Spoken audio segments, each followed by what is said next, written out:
Good morning, everyone. We are on the record in case number 2024-00402. I'm Chair Angie Hatton. With me today are Commissioner Mary Pat Regan and Commissioner Andrew Wood. If you have cellular telephones, please set them to silent. Practice what I preach.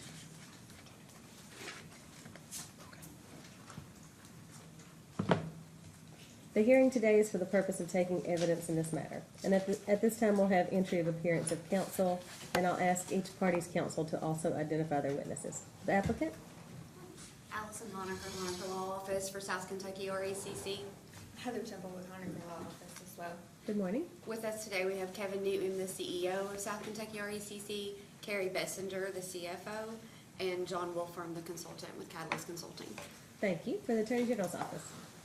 Good morning. I'm Tolan Lacey with the Attorney General's office, and today I'm joined by Angela Goad and Randy Futrell as our expert witness. All right, thank you. Good morning. Good morning. And for staff. Morgan Hahn, Commission, on behalf of Commission staff. All right, I've been advised that public notice has been given and filed on the record. Is that correct? Yes. Okay. Any other outstanding motions besides the one confidentiality motion I know we have pending? Anything else? I don't believe so. Is there anyone in the courtroom who has come here today for the purpose of giving public comment?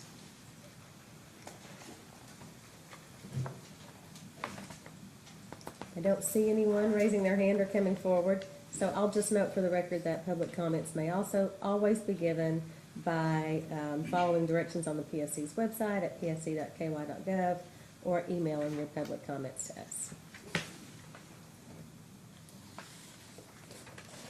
All right, seeing no people interested in giving public comment, I'll allow applicant to call your first witness. We call Kevin Newton to the stand.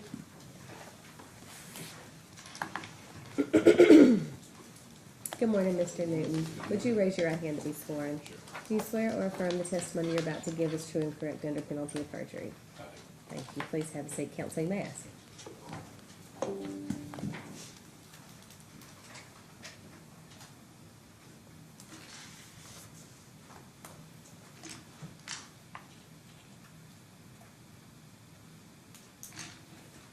Good morning.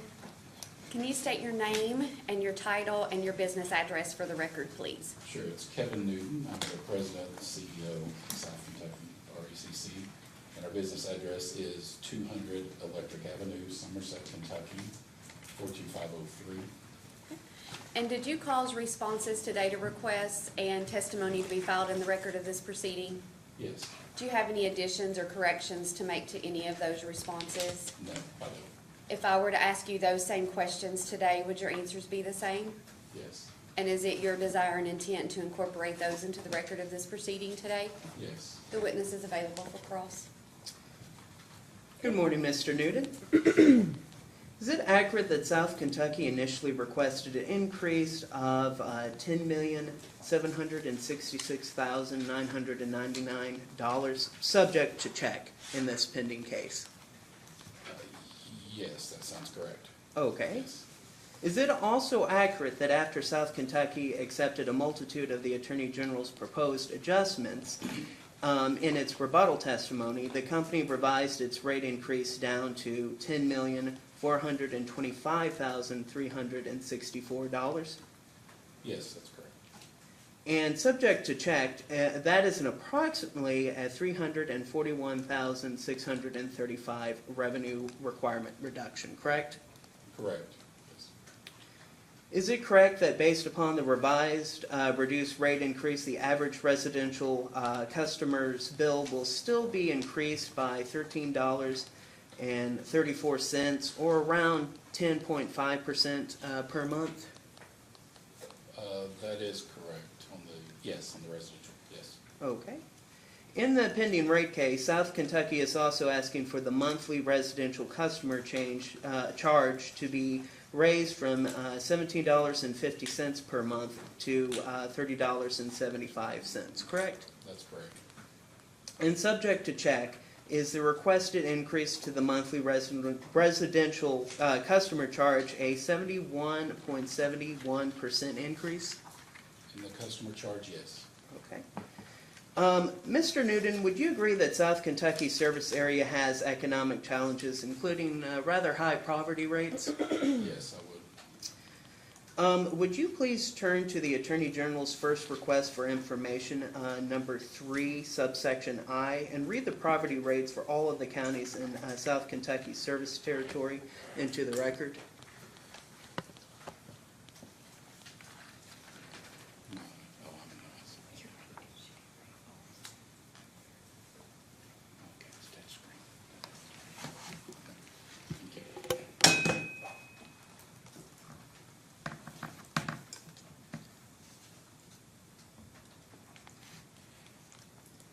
Sorry, the computer decided it had to update right at this moment.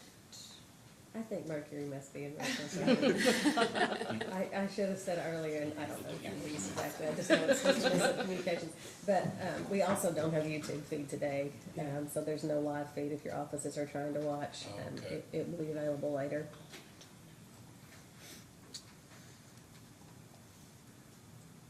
And the reason we're not in our new courtroom, which we should have been today for the first time back in there, is because there's issues with the communication system. I was having issues all day yesterday Wait. with computer stuff, like, Somebody Google it, like, on a break, of course, we're gonna pay attention. You know, so is my experience whenever I have court, there's always just a lot of technical difficulties, like in my past where I've had to remotely attend hearings, the internet's gone out, or Zoom isn't working. It might be my fault, I think So I we're like gonna bring blame in you. bad luck. user error. I wasn't gonna say that. We haven't had anyone show up as a cat face in any of our hearings that I know of. Do we need to take a break for a minute, council? I'm hoping not, but one more minute. Which one is that, AG, request 1, is that what you said? I think it's question 3, subsection I? First request. First request, yeah, the first request. I've got it up too, Heather, so maybe we can just do this one. I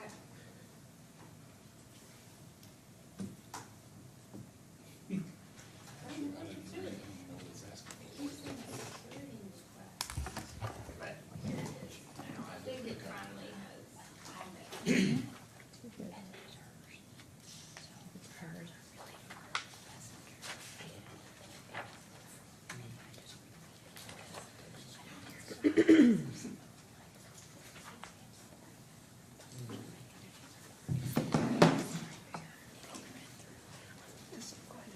Okay, remind me again of what, you want me to read the, It would be the poverty rates in your Okay. service area?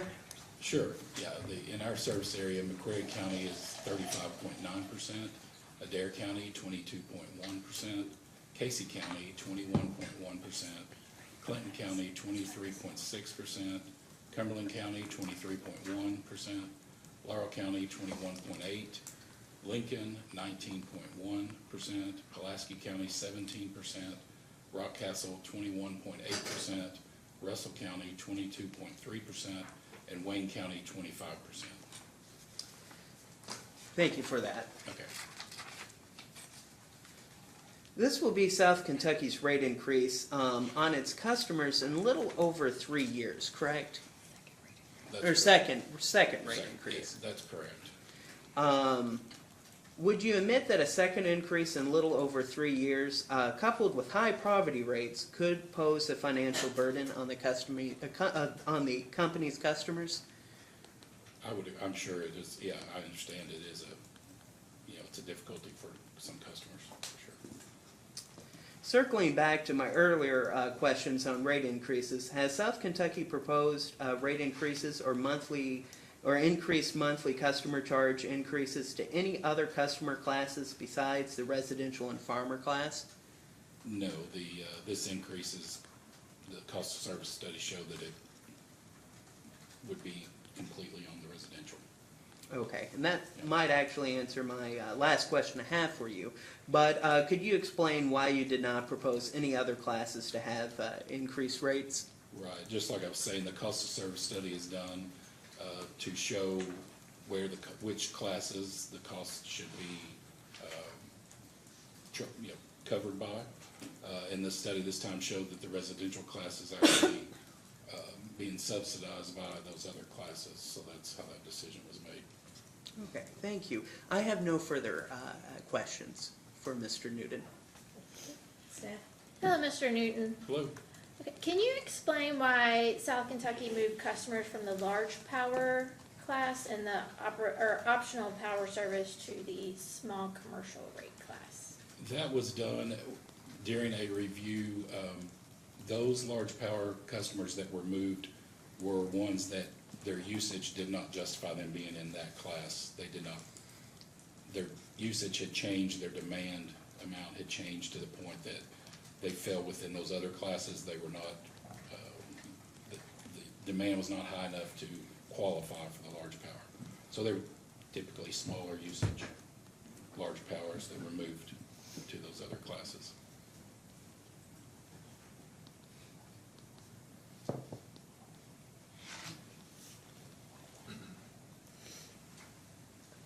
Do you know why there was a demand change on any of those customers?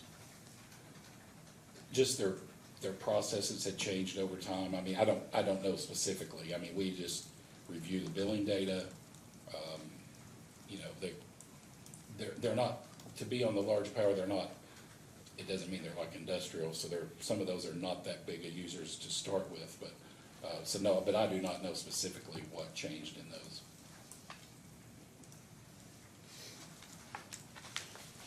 Forgive me, my eyesight's going bad. Did South Kentucky experience kilowatt sales loss due to the changes in customer class? In these classes that were changed? It would have been, there could have possibly been a revenue loss, but the kilowatt hour sales would probably have not been different, just their billing rate was different. Do you foresee any changes in South Kentucky's kilowatt sales in the future due to the changes in customer class? Do not, I would not. Changing the class wouldn't affect the sales. And I know that there was some, I kind of want to touch on this, why it's not a major issue in this, it is a major issue for you all. Your all's headquarters and a large portion of your service area was struck by a tornado back a few months ago. Right. Can you kind of give at least an update as to what's going on with that and kind of the extent of the damage? I can, yeah, we did take a direct hit on the office building portion of our facility. There was damage to several of the other outbuildings that included the warehouse, some office space for our operations linemen, right-of-way guys, and then some other damage to transportation, some other smaller outbuildings. Those outbuildings are repairable. They're in the process. We're working through that with our insurance company to repair those. The damage to the main structure was deemed to be a complete loss, so that building has actually been demolished. The footer and concrete slab portion will be removed soon. They may be I think they're working on that actually this week. So we're going to go through a rebuild on that. It's about an 18-month process.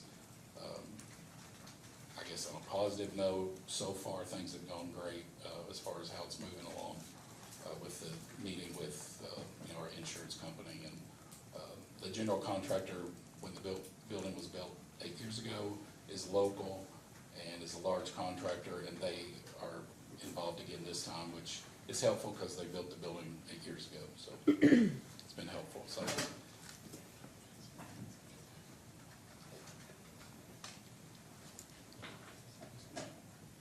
Are they going to rebuild in the same spot, the same property, or? Yes, it'll be the same spot, Okay. same location. Yeah. That's all the questions I have. Commissioner Wood? I don't have any questions, thank you. Okay. Commissioner Regan? Good morning. Good morning. And if this isn't a question that you can answer, maybe someone else can. Okay. Can you talk a little bit about using a higher fixed rate charge, like the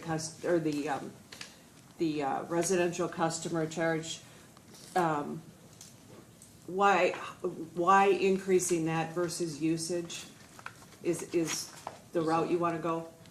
Sure, I can talk about that a little bit. Okay. When you look at our utility business, a lot of our cost is in infrastructure, lines, transformers. Those costs are there, whether there's any usage or not. The cost to build those and maintain those. So when we look at revenue, you know, the way in years past, the revenue was very dependent on weather. You know, if you had 2 or 3 mild years, and your kilowatt hour sales would show that, your revenue reflected that. That in itself could be enough to cause you to need a rate adjustment. So the more of that fixed cost, which I'll let John Wolfram speak to more about the calculation of that, but the more of what that fixed cost, where it's justified, getting it up to the level, it levels out our revenue to where we're not weather dependent. But it also, and I think we filed some testimony to show, I think Ms. Bessinger did, it kind of works maybe the opposite of what you might think, but it actually, our higher users are typically the poorer. They typically, their homes are not as efficient. So you even see that come through. In the more extreme weather, it actually can be a savings to them. I guess in my mind, the ones that it would affect the most would be like, you know, if you had a barn, then that increase is gonna be a real increase to you because you have very little usage there. So you're gonna see that jump in the fixed charge more than a home would. It would be kind of the way I would view it. Because something that's very little kilowatt hour usage will see a bigger percentage increase than a typical average home or some, you know, somebody that's using some power. If that Okay. makes sense. Yep. Okay. Thank you. Sure. Okay. Good morning. How Good are morning. you? I'm good. I read in the materials that the average customer in this test year uses 993 kilowatt hours per month, and that's about a 2.5% decrease from the test year used in the last case. Do you know why? I guess I would say educated guess would be the efficiency of just everything we buy. It's more efficient, but actually probably Ms. Bessinger or Mr. Wolfram may be good to ask, and they may be a little more familiar with typically. But that's really the only reason that I see is just more efficient products would reduce some usage. And some of that's weather, like I was saying too. Obviously, some of that That is sort weather. of seems like it would make it higher if it's getting hotter in the Well- summer and colder in the winter, and we need more Well, capacity. the thing is we've not seen, we see swings in the weather in some extreme days, but overall, we have not seen the heating degree days and the cooling degree day, the actual weather data.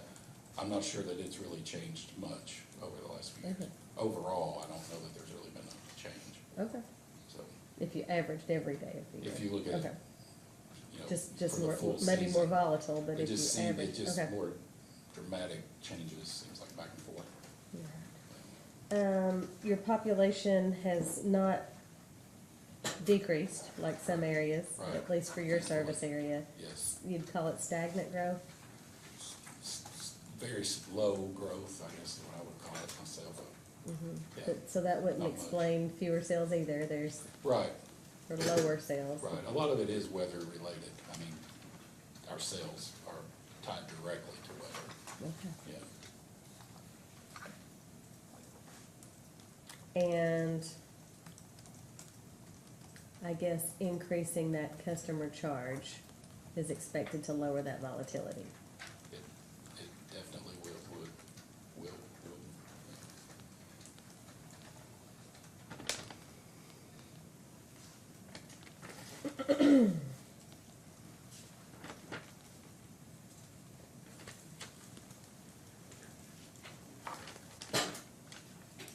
Do you have an updated estimate on how much that tornado is gonna cost the tornado damage is gonna cost of repair? The system repairs, our estimate was a little over $5 million. The building is still kind of in flux, but we do have what seems to be very good insurance, so Okay. we think the vast majority of that will be covered by our insurance company. So insurance should cover most of that. Did it raise your insurance premium? Not yet, but you know how that works. I Okay. mean, hopefully it'll be spread amongst the rest And, of the. and do you have an idea yet of how much you will get from FEMA? Right now, that has not been signed. The public assistance portion for that tornado has not been signed. So as of right now, we're not assured of anything. Typically, we would get a total between federal and state FEMA of 87% reimbursement for the counties that are declared. And then we did have some damage, but in counties that have not were declared by the governor. So, but the vast majority of that $5 million is within the two counties that You'll hopefully expect, will be approved. 87% of the damage that was done in counties with the emergency declared. Yes. And of your 13 counties, how many did not have an emergency declared? I think the only two that had the declaration are Pulaski and Russell. Okay, But I think nearly all of that was in those two counties, because with the tornado, it's really, it's concentrated the damage, okay. so. Is there any concern that, because that hasn't been signed, that money could be taken back or clawed back and you may not get it? Oh, yes, yeah, Okay. yes, I know, not just even us as a utility, I've talked regularly with the county judge. See, the counties are not reimbursed, they're reimbursed under the public assistance portion too, so, yes, there are a lot of people, trying to do everything we can to encourage the president to sign that. Any idea when you'll know? No, they've told, no, we don't, it's purely, I think, up to him, so.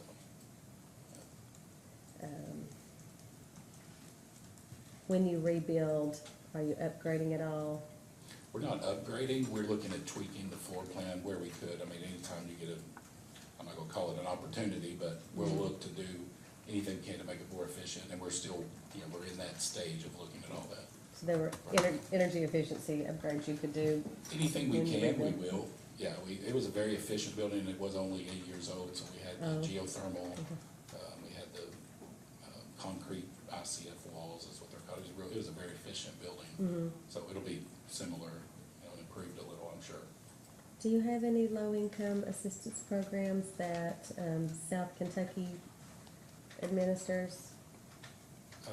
I mean, we're directly involved with the LIHEAP, of course, that funding, a lot of our members take advantage of that program.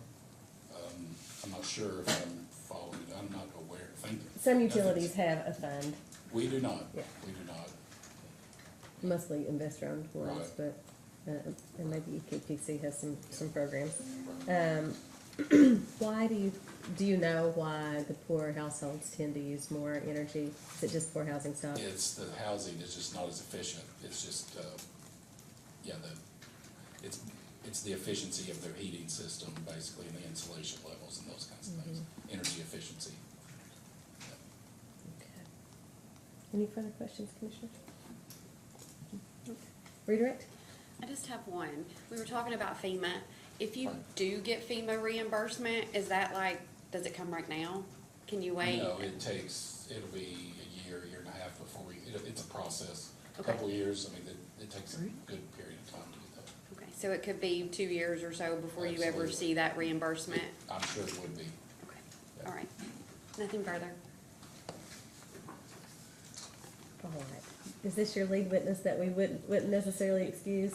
Yes, All normally.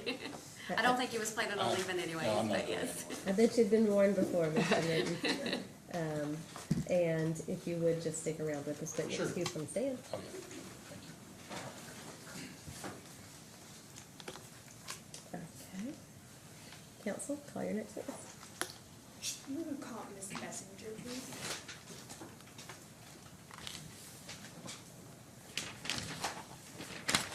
Good morning, Ms. Messenger. Would you raise your right hand to be sworn, please? Do you swear or affirm the testimony you're about to give is true and correct under penalty of perjury? Please have a seat. Counsel? I state your name, title, and business address, please?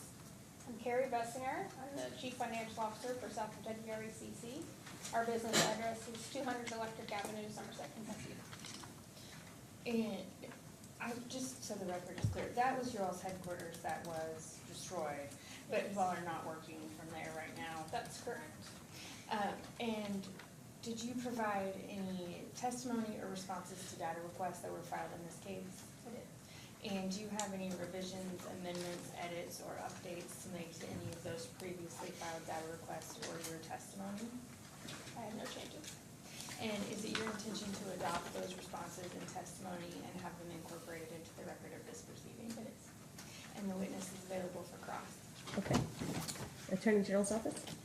Good morning, Ms. Bessinger. How are you doing today? I'm good. How are you? I'm doing all right. Could you please refer to South Kentucky's response to the Attorney General's first request for information, question number 3A?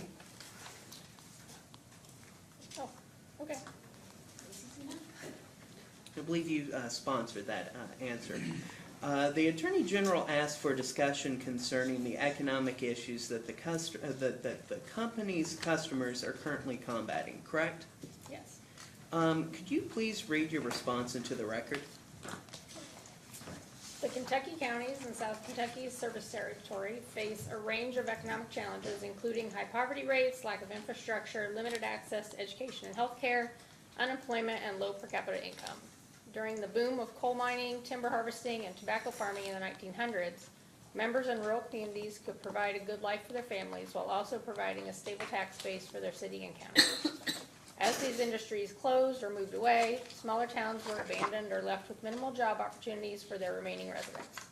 With no jobs and no way out, generational poverty has created a large percentage of families that still rely on government assistance for their basic necessities, including electricity. As an example, McCreary County used to be a thriving community during the coal mining era. It is now considered one of the poorest counties in the country with very little to no future economic growth in their prospective future. Thank you. Please refer to page 2 of your rebuttal testimony and let me know when you are there.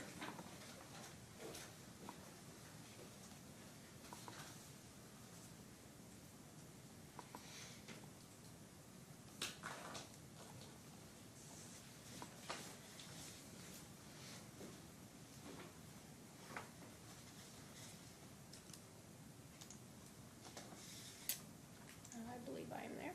Okay. Now, on your rebuttal testimonies on lines 12 through 14, it states that the Attorney General claims there is, in response to discovery, that he has no knowledge of the May 17th, 2025 tornado in South Kentucky service territory. Is that correct? That's what this question says. Please now refer to the Attorney General's response to South Kentucky's discovery question, number 10, and let me know when you are there.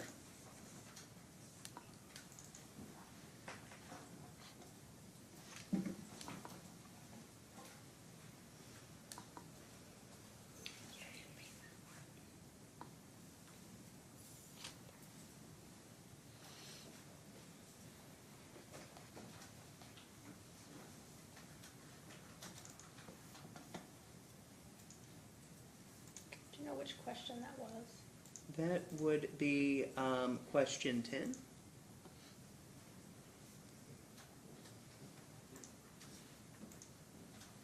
I'm there. Okay.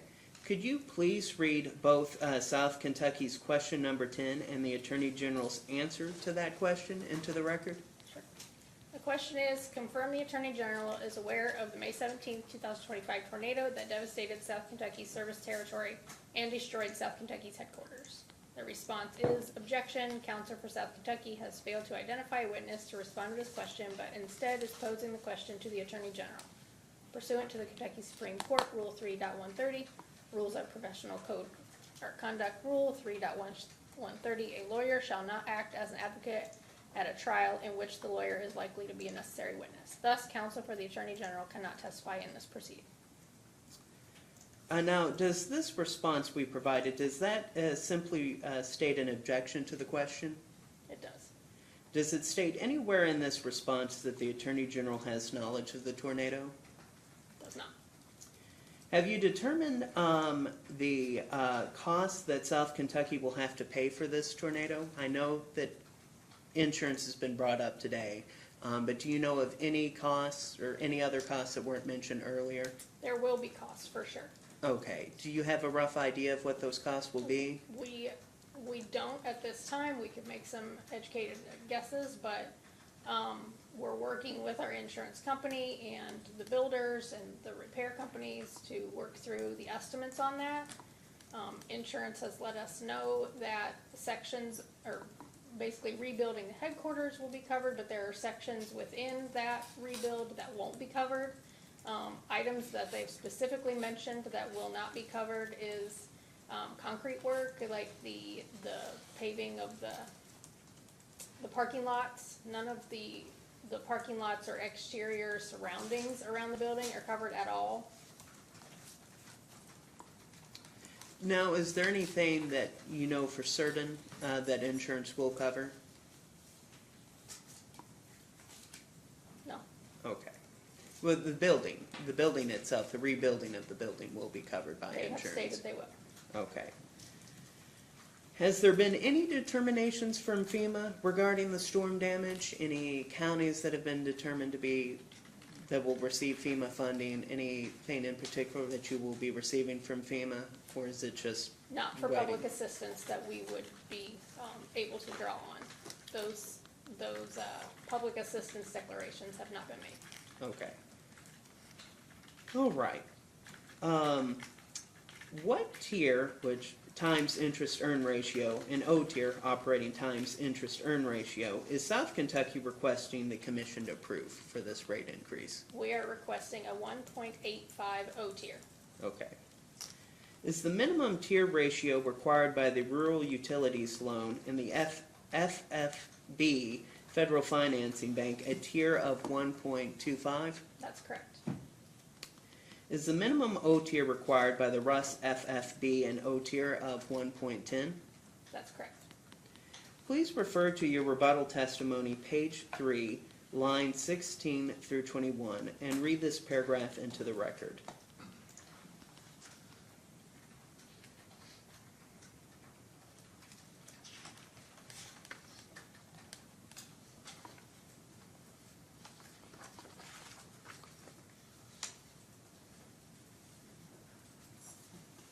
Are you referring to the question in the Futrell direct testimony? He criticizes the use of operating times interest earned ratio. Explain why South Kentucky based its rate application on O tier rather than the tier?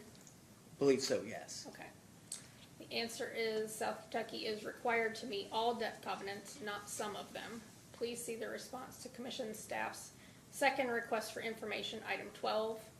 O tier is the debt covenant that South Kentucky is most often below the required minimum O tier.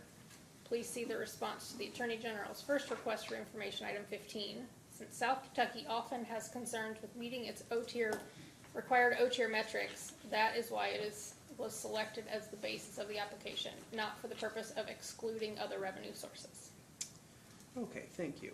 Is it fair to say that in this paragraph you are stating that the debt covenant most often below the required minimum is the O tier? Correct. You also cite South Kentucky's response to the Attorney General's first request for information, item 15, to support that statement, correct? Can you please repeat that? Okay. You also cite to South Kentucky's response to the Attorney General's first request for information, question 15, to support that statement, correct? Yeah. Please refer to your discovery response to the Attorney General's first request for information, question 15A and 15B, and let me know when you are there.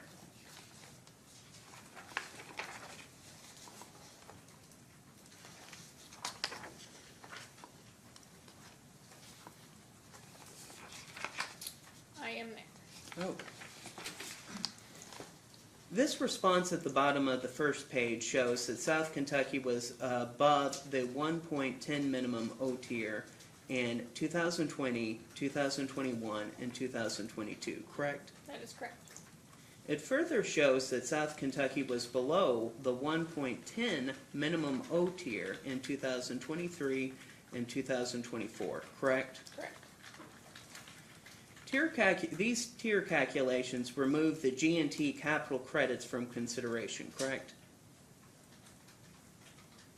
The middle column in that table on the bottom of that page removes G&T capital credits from the tier calculation.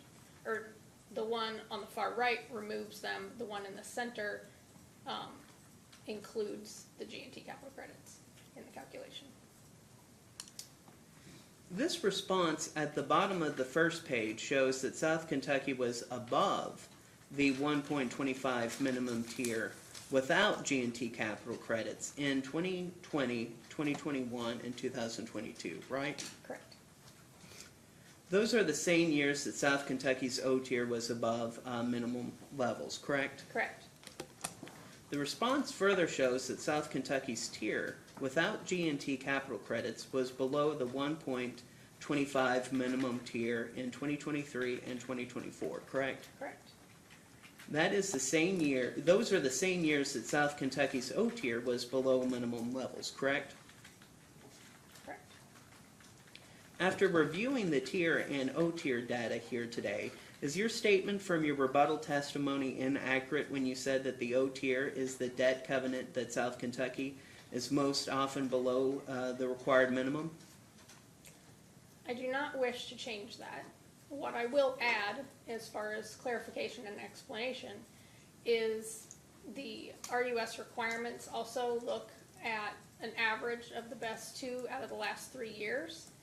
And because 2022 had a high enough tier, when it averaged with the 2023 and 2024 tier levels, we were still above the 1.25 minimum requirement, but with O tier we were not.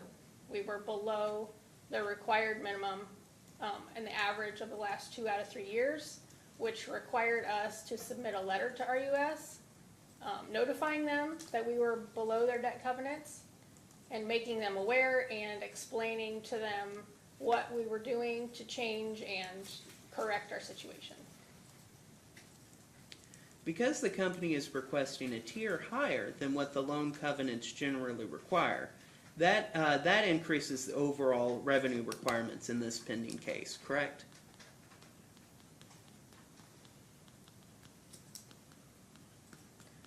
Using the O tier of 1.85 in this case, instead of using a tier of 2.0, does result in a higher revenue requirement requested. And when you increase the revenue requirement, that in turn increases the rate of residential customers, correct? In this case, and the way we are structuring the rate design, yes. Is it fair to state that on pages 5 through 6 of your rebuttal testimony, you assert that revenue swings greatly impact the tier and O tier results, correct? Can you repeat the location of that? Okay, that would be on pages 5 through 6 of your rebuttal testimony.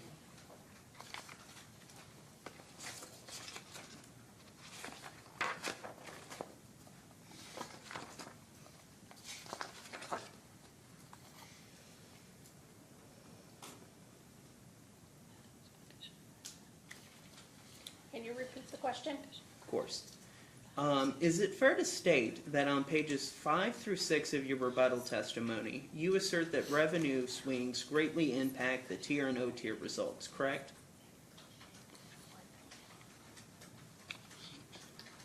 Revenue swings greatly impact our operating margins, and our operating margins directly affect our O tier ratio.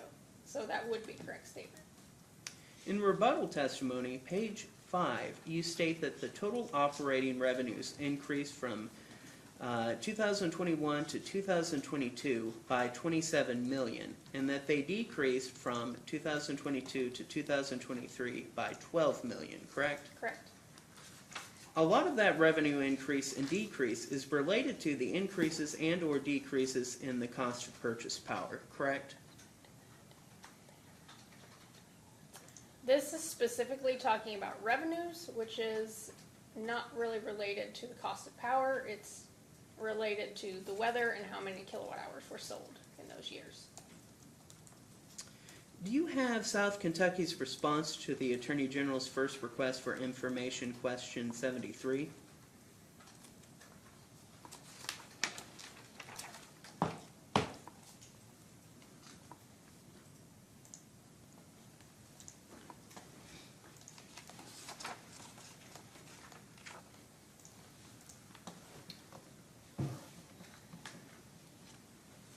The RUS Form 7, is that what you're doing? The what? The RUS Form 7? I believe so, yes. Okay.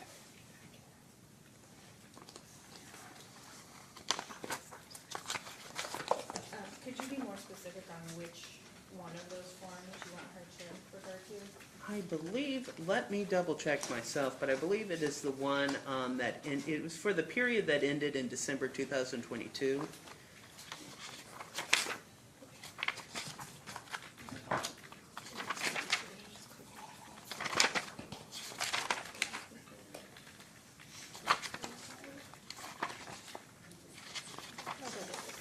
I'm there.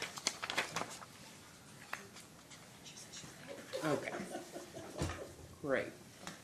Can you look with me at the annual report for the period that ended on December 2022? Okay. On line 1, can you see the 27 million increase in revenues? Yeah. Revenues were almost 134 million in 2021, an increase to about 161 million in 2022, correct? Correct. Can you see that the cost of purchase power also increased substantially that same year from just over 96 million to over 120 million? Correct, it did. Subject to check, do you agree with me that the net revenues increased by only 2.9 million from 2021 to 2022? Sounds accurate. Are you aware that the commodity prices of coal and natural gas spiked dramatically from 2021 to 2022 and then decreased substantially again in 2023? I am not aware, but I believe you. Can you look with me at the annual report for the year for the period that ended on December 2023? It's the next page.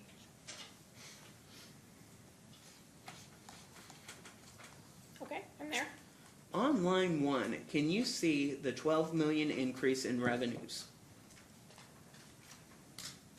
Decrease. The- Yeah. Revenues went from roughly 161 million at the end of 22 to roughly 149 million at the end of 23. Okay. Revenues were almost 161 million in 2022 and decreased to just over 149 million in 2023, correct? Can you see that the cost of purchase power also decreased substantially that same year from just over 120 million to just over 107 million? That's correct. Subject to check, can you agree with me that the net revenues actually increased by 1.5 million from 2022 to 2023? That sounds accurate. Okay. If revenues go up in 1 year due to weather, the purchase power expense usually goes up as well, doesn't it? Yes. Thus, the net change in these two amounts is generally much less than the net change in just revenue, in just the revenues amount, isn't it? Yes. The net margin calculations used for tier and O-tier calculations consider both the changes in revenues and the changes in purchase power, as well as other expenses and income, correct? Correct. You state on page 5 of your rebuttal testimonies on lines 20 through 22 that even if a storm does qualify for federal reimbursement, the reimbursement also often lags for several years after the money is spent to make repairs, correct? Correct. Previous to the filing of this case, South Kentucky did not utilize balance sheet accounting for these large storms, correct? Prior to my coming on with the cooperative, I believe they used the expense account to record all of their large storm costs. So that means that the tier and O tier could experience large swings based on when the expenses were incurred and when they got reimbursed, correct? That would be true as far as a cash perspective, but when we know that a FEMA declaration has been made and the dollar amount of expected reimbursement is known, then a receivable is recorded to offset that expense. So it would not really impact the margins that impact the tier and no tier ratios. You stated in response to discovery in this case that South Kentucky would start using defer balance sheet accounting in the future for these kinds of costs, correct? I stated that South Kentucky will use the balance sheet. Instead of recording all expenses into the expense accounts, we are using the work in process accounts where appropriate for outside plant repairs, and where it's maintenance expense related, then those costs will still fall to the expense. All else equal, that should provide some help for South Kentucky to meet its tier and O tier requirements in years impacted by FEMA reimbursement eligible storms, right? It should not. When we utilize the receivable entry to offset the expense when we know that FEMA reimbursement is expected, then that is essentially going to have the same effect as using balance sheet accounting on the margins. You state on page 7 of your rebuttal testimony that system overhead miles needing to be trimmed increased in 2023 to 2024 by 20 miles, and that the pattern is expected to continue, correct? Correct. Do you know how much that mileage has increased every year over the last several years, other than the 1 year you cite? I have not done that calculation. The company stated in response to question 53 of our first data request that the current level of total miles to be trimmed was 5,017.54 miles, or 836.26 on average over 6 years, correct? Correct. So if the company increased that level by 20 miles next year, that would mean 3 extra miles would be needed to be trimmed in 2026, assuming a 6-year cycle, right? Correct. Mr. Futrell used the test year average expense per mile of 8,448 to project the amount of right-of-way maintenance expenses, correct? Yes, he did. The test year was for the 12 months. It ended on May 31st of 2024, correct? Correct. Now, Chair, this next question might deal with confidential information. I know that the YouTube stream is not going on today, so would we have to go into a confidential session? We still would definitely, because it would later be shown. Okay. Again, this might not, the answer might not deal with confidential information, but I just want to be respectful to South Kentucky. Just How in case. about ask the question, we'll make that decision before an Okay. answer is given? The 2025 average expense per mile is actually lower than the test year average, isn't it? Counsel, is the answer to that confidential? I think if we can say yes or no, don't give the dollar amount, but I think you Okay. can say yes or no. So maybe if it's a two-part question, the first part is Okay, I just wanted to be absolutely certain. I didn't want to tread on any the confidential yes or no grounds. is gonna be not confidential. Okay, But then if you're gonna follow up with a, what is that number, then we'll need to go to confidential. okay. I'm not going to ask what that number is. All right, ask your question, sir. So, the 2025 average expense per mile is actually lower than the test year average, isn't it? As budgeted, correct.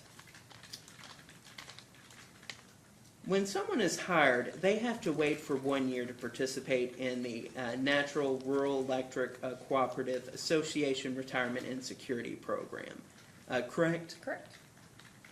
The company's pro forma adjustment for this expense did not factor that wait time into quantification, did it?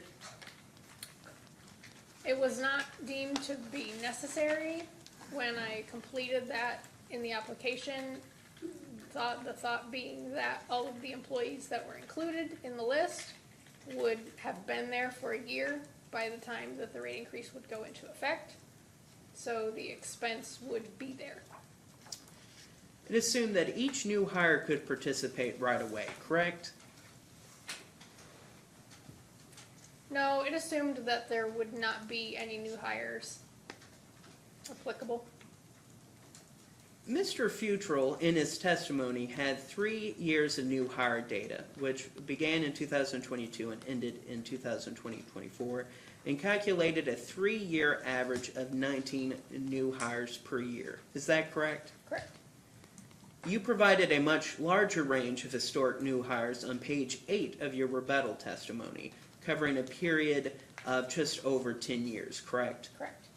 Could you turn to your table on page 8 of your rebuttal testimony? I'm there. When you compiled this chart, did you calculate the average new hires by year for the years 2015 through 2024? I went up from 2015 through April of 2025. Subject to check, can you agree that the average for those 10 years, not including the partial year of 2025, is 12 new hires per year? Looking at the information, that's likely correct. No further questions. Okay, staff. Okay, Ms. Bessinger, I have some questions for you. Some of them may be better answered by Mr. Wolfram. If that's the case, just let me know. Okay. Can you explain how unionization affected South Kentucky's employee turnover rate to date? Well, I don't know that the turnover was a direct reflect from the unionization, but I know that the timing is consistent with executive leadership changeovers and a union instatement, where the years that all of that was going on were our by far highest turnover years. So I was making the assumption that those were directly correlated.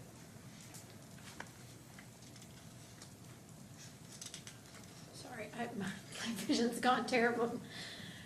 What do you see as the impact of unionization in South Kentucky's employee turnover rate in the future? The union has been established now for about a year. We've been under contract for 6 months, and we have heard that employees are happier now. They are feeling more secure in their roles and their jobs, and we've experienced a drastic reduction in turnover since that has occurred. So do you think that it will decrease turnover? I do. Does South Kentucky have different health insurance contribution rates for union versus non-union employees? No, we wanted all employees to have the same contribution rate. Do you think in the future with negotiations that could change, or is the plan to try to keep them the same? The plan is to try to keep them the same. I'm sorry, the same as in you hope to equalize them, or you want to keep them the same as they are now? To equalize them.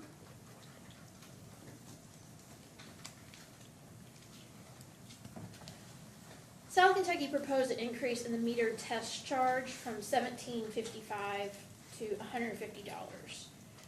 Can you explain, these are kind of the questions that may be better shifted to Mr. Wolfram. What caused that $132.45 increase? So it's my understanding that the current meter test charge of $17.55 only included just testing of the actual meter, where there is a trip charge required to go retrieve the meter, and that cost was not accounted for in the current charge. So we're looking to cover the cost of going to retrieve the meter and cover the cost of actually testing the meter. Okay, so if I'm correct, so those are the two components that make up that, or is there anything else that plays a role to that increased amount? Any other factor? It's just our labor and our transportation costs for retrieving it, and then our technicians' time and equipment for testing it.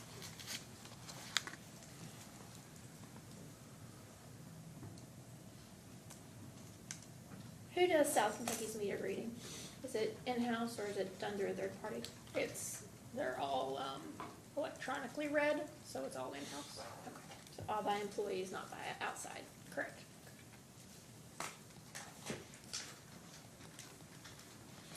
Would South Kentucky be able to submit a spreadsheet that provides a side-by-side comparison of the cost justification for the $17.55 charge and the $155 in a post-hearing data request? I'm not sure what costs went into that $17.55. I can provide detail as to how the cost for the proposed charge was arrived. But the $17.55 was determined back in like 2021.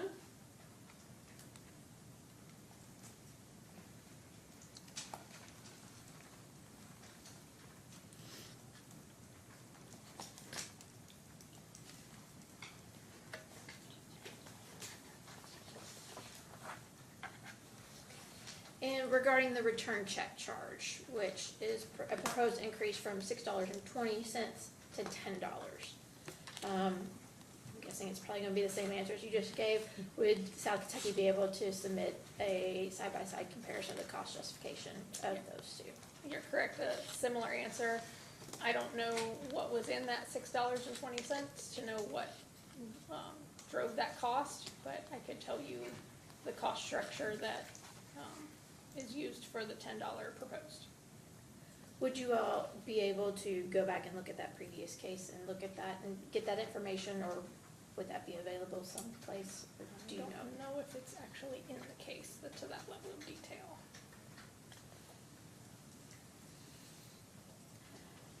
With regarding the trip charge for regular hours, which is currently $17.55 with a proposed increase of $100 to $140. And then the after hours is proposed to increase to $387 from $345. On each separately, can you explain what caused those increases? It's going to be the increase in labor rates between 2021 and current, and the increase in transportation costs between 2021 and current.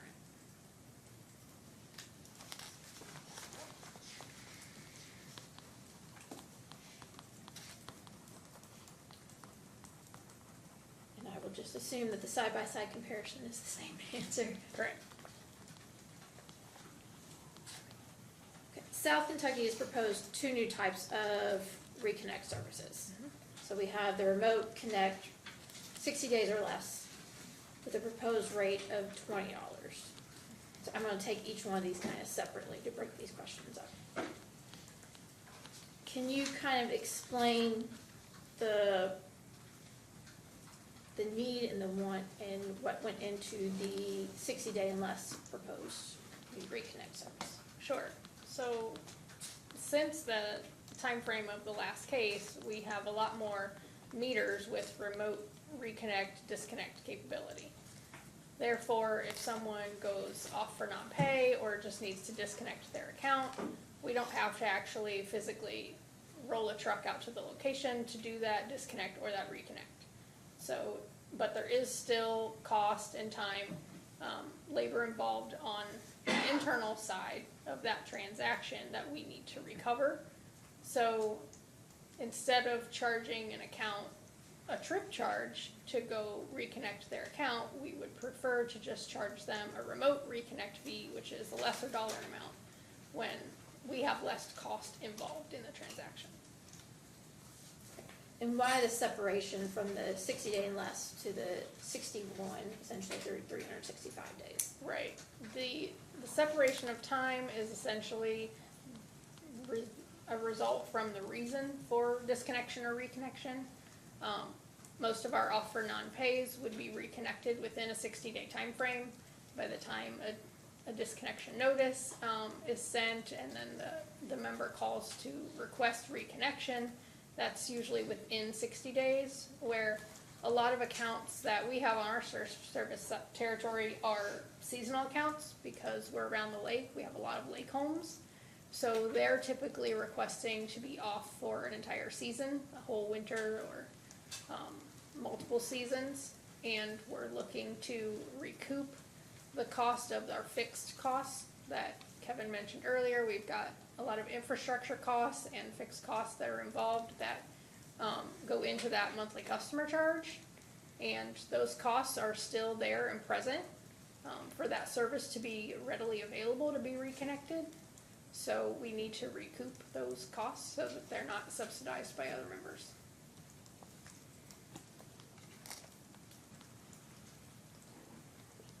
Be able to read the next question.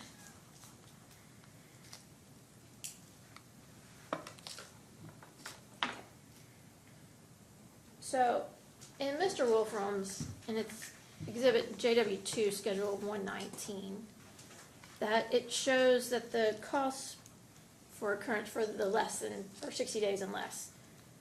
If you want to, I'll give you a moment to pull that up if you want to pull that up.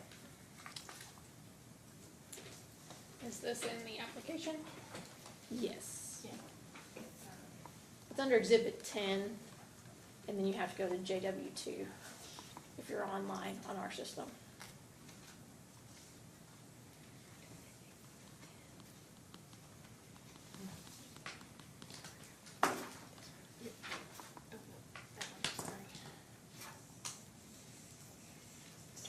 Yep, got it. Okay, I'm there. Okay. So in his calculation, it shows the cost per occurrences for the under 60 days and less of $17.61, but the proposed rate is $20. Can you explain why it's not the $17.61 and why it's $20, or how that amount was coming up with, or is that something better for Mr. Wolfram? If you could just hold on for 1 minute, I don't think she went all the way down to schedule 119. Okay. Hold on 1 second, Carrie, I'll tell you what page it is.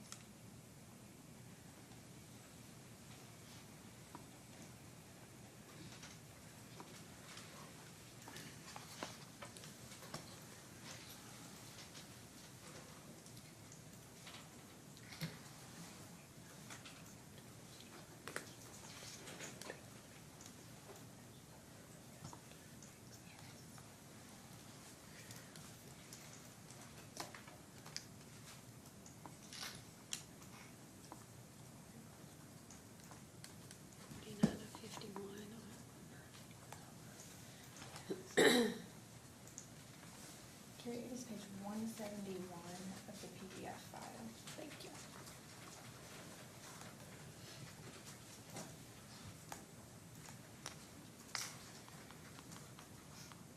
Can you give us that site to the record again? It's, on our system, it falls under exhibit 10, but it's JW2, and it's schedule 1.19. Okay, I'm there. Can you please repeat the question? Okay, sure. So on that, it shows that the cost per occurrence was $17.61, and that the proposed rate is $20. Yeah, that's for the remote reconnection less than 60 days. Yes. That's right. And can you explain why it's set at 20 and not the 17.61? Or is that something for Mr. Wolfram? That was just a rounding. We like to, on our non-recurring charges, to make administration simpler, we like to use round numbers. There's a little bit of a increase over the 1761 because we know that labor rates are going to continue to go higher. So there's a time buffer in there.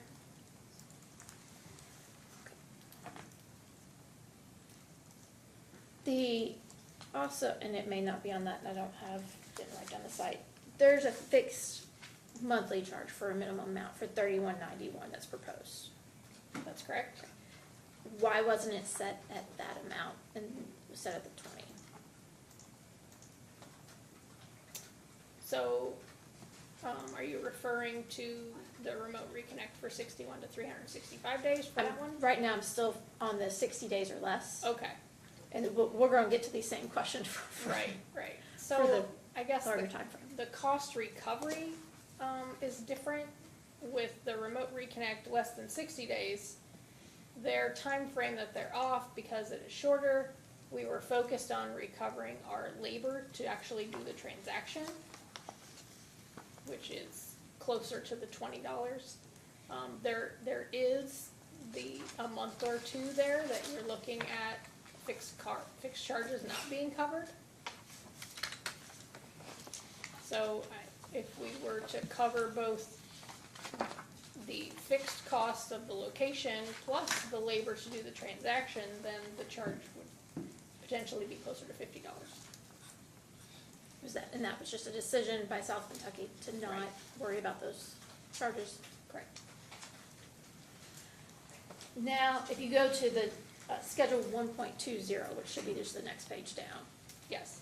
Okay, this deals with the 361 to 365, or 361, Yeah. 61 to 365 days. Yes. Okay, we're going to essentially go through these same questions. Explain, so wait, let me back up. So this amount is proposed at a $300 charge. Correct.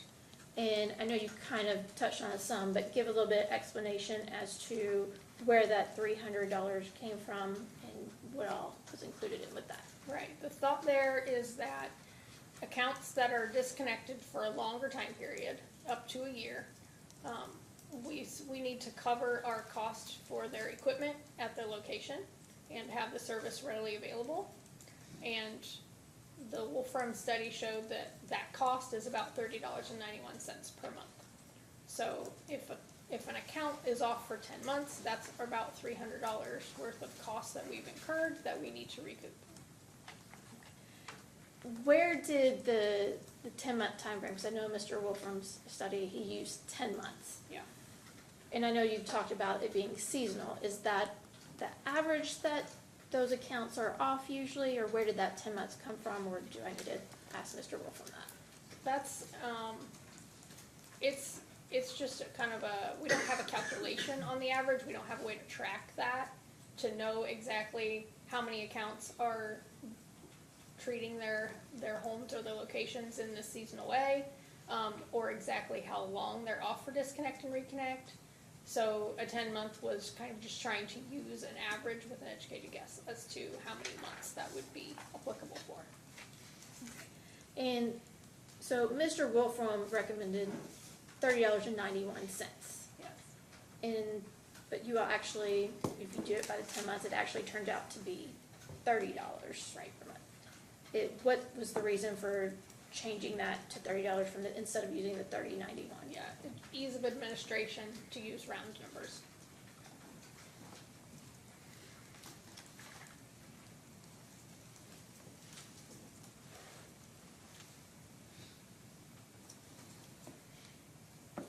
And those that are offline for less than 10 months would still be required to pay the $300, correct?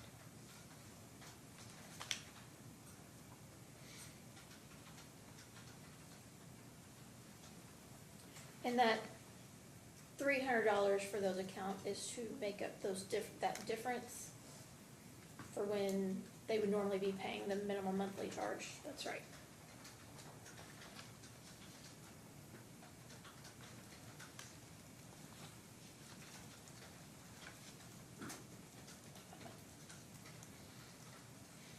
That's all the questions I have. Okay. Commissioner Wood? I don't have any questions. Commissioner Reagan? Yeah, just a couple. I'm gonna ask you a couple questions, and this is, page 5 and 6 from, your response to the first request from staff. Okay. I'll let you get there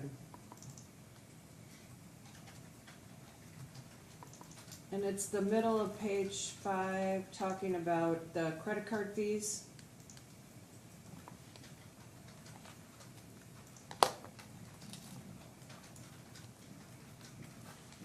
I'm sorry, Commissioner, what question? It's, the first request from staff, page 5 and 6.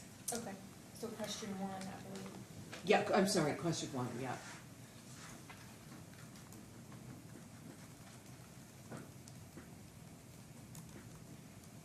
Okay. So the credit card fees in 2022 were 649,000, is that correct? That's correct. And then you had a system system New software conversion, right? software conversion. And then you saw that credit card fees went down in 2023 to 542. And it looks like they went back up to 566. Correct. Have you looked at where it's going in 2025 at all? It's pretty close to on trend with that 2024 number. Okay. And then, quick question about, postage and how you're communicating with your members, which is at the top of, page 6. So you've gotten more customers to do paperless billing. We have. Do you have members that don't have computers? I'm assuming in the different regions you do, but you. Absolutely. Okay. Mm-hmm. How do you communicate with those people? By mail, or can they come into a walk-in office? They likely get the Kentucky Living magazine, and we use that magazine to communicate to our members. Okay. Most people also have cell phones with social media, so even if they don't have a computer, most people do have a cell phone, and they use that, and we message using social media quite a bit with information for our members. And then we also have our district offices that are available to walk in. And in those district offices, can you pay your bill in person, Yes, by cash or check? yes. How many of those locations are there? We have 5 locations total. Okay.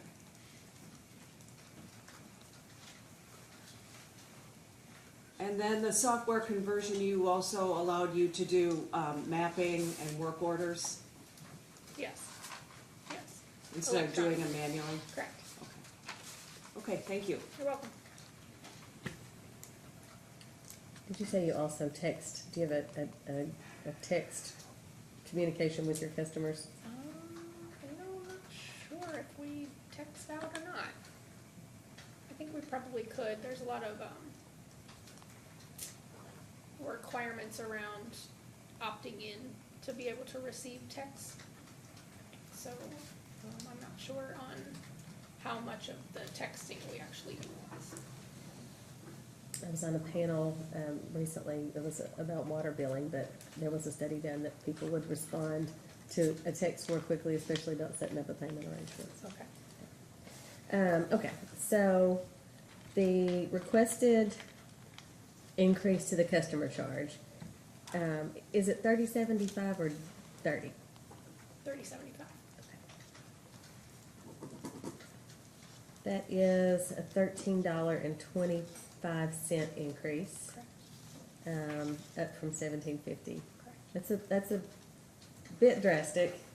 Did you talk about trying to adhere to the principle of gradualism, and ask for a smaller increase and come back in a few years and go higher, or is that not your department? We were looking to cover our costs in the most equitable way for our membership. And we look at the usage patterns and how a bill fluctuates each month. So I think that when you think about gradualism, I think there's merit in consistency with a bill, that people can budget a little easier and plan for their costs a little easier. If they have a, say, $400 winter heating bill and then have $20 bills in the shoulder months, then they've got to come up with a lot of cash in the winter or the summer. Where if you've got, say, $70 all year round or close to that, it's a little easier to plan for and be prepared for. So that's part of it. And the other part was the analysis that we looked at with the higher usage accounts and how their bill would be affected with the $13.25 increase to the customer charge versus, say, a $5 increase to their customer charge. They actually end up paying less on an annual amount with the with the higher customer charge because of those peaks and high, high bills in those higher usage months. So we think it's actually better for members to have the consistency and the lesser cost over an annual versus the each month minimum being a lower amount. Have your customers communicated that they would rather have more control over their bill and that they would like to be able to control how much they use and control their bill rather than socializing that among people who are high usage and people who try to keep their usage low? Well, I haven't heard the exact direct communications, but we do offer budget billing plans to help with that and the cash flow planning. But when more of it's customer charge, they don't have as much control over their bill. Right. We do offer all of the demand side management programs that East Kentucky Power provides. We offer those. So we offer the different rebates for energy efficiency appliances, and we communicate to our members frequently about all the different things that we offer for ways that they can control their usage. Is the increase in customer charge only for the residential farm class? At this point in time, yes. And what about that volumetric increase, the slight increase from 0.098160 to 0.098690? Is that for all classes?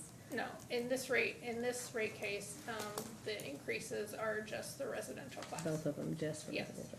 And that was because you felt the residential class was being subsidized by the other classes? The cost of service study showed that the residential class was the one failing to cover their costs by the greatest majority.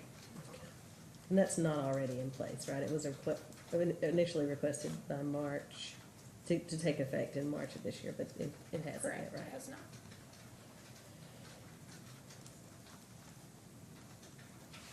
92% of your customers are residential, is that right? And I And believe then- it was, yeah, as far as our customer counts, that's probably accurate. 63% of sales, but 92% of your customers. Correct. So the remaining 8% of customers that fall into commercial and industrial are then only 34% of your sales.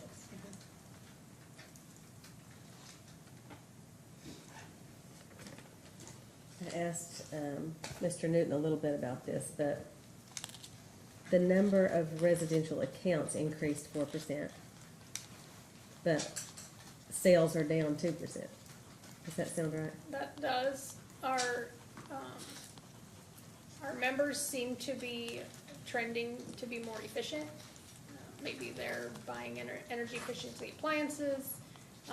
The weather has been more mild, particularly these last 2 years. The weather has been more mild than in the prior. One thing that is noted is, we use degree days a lot in our utility industry. What's a degree day? A degree day is like the number of days that, or number of hours, I'm not sure which, that the temperature is different from, I believe it's like 63 degrees, some middle of the road. Whatever the average temperature? Okay. Right, just like essentially a temperature that you're not likely to need heating or cooling. So then, these degree days, there's a set normal that's kind of standard, and each month we compare what our degree days were to the normal degree days, and almost always and for years, the normal has been a higher degree day number than what we've been experiencing. So that tells me that we are trending towards milder weather.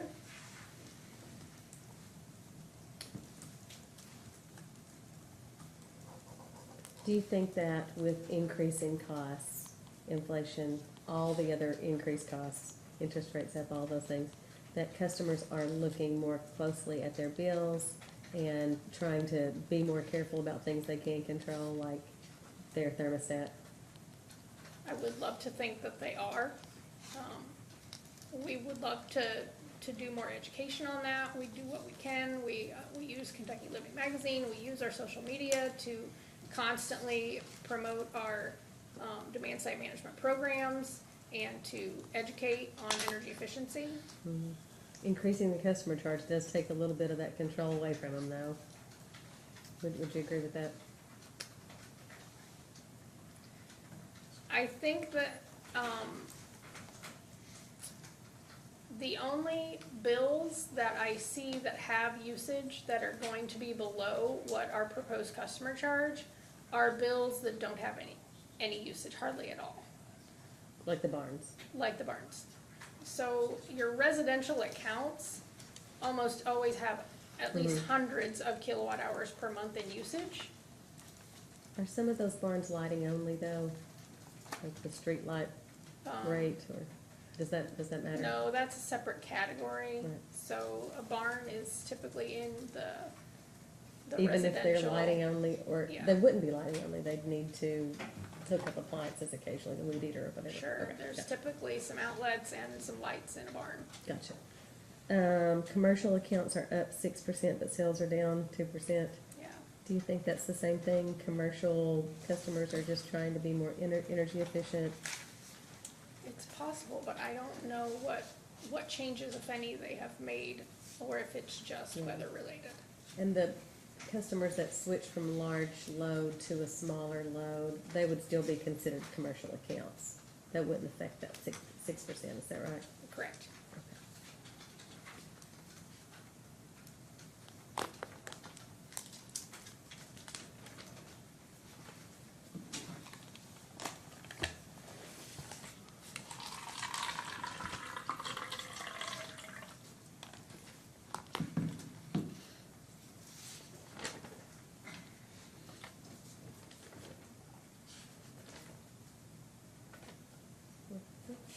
Just a second.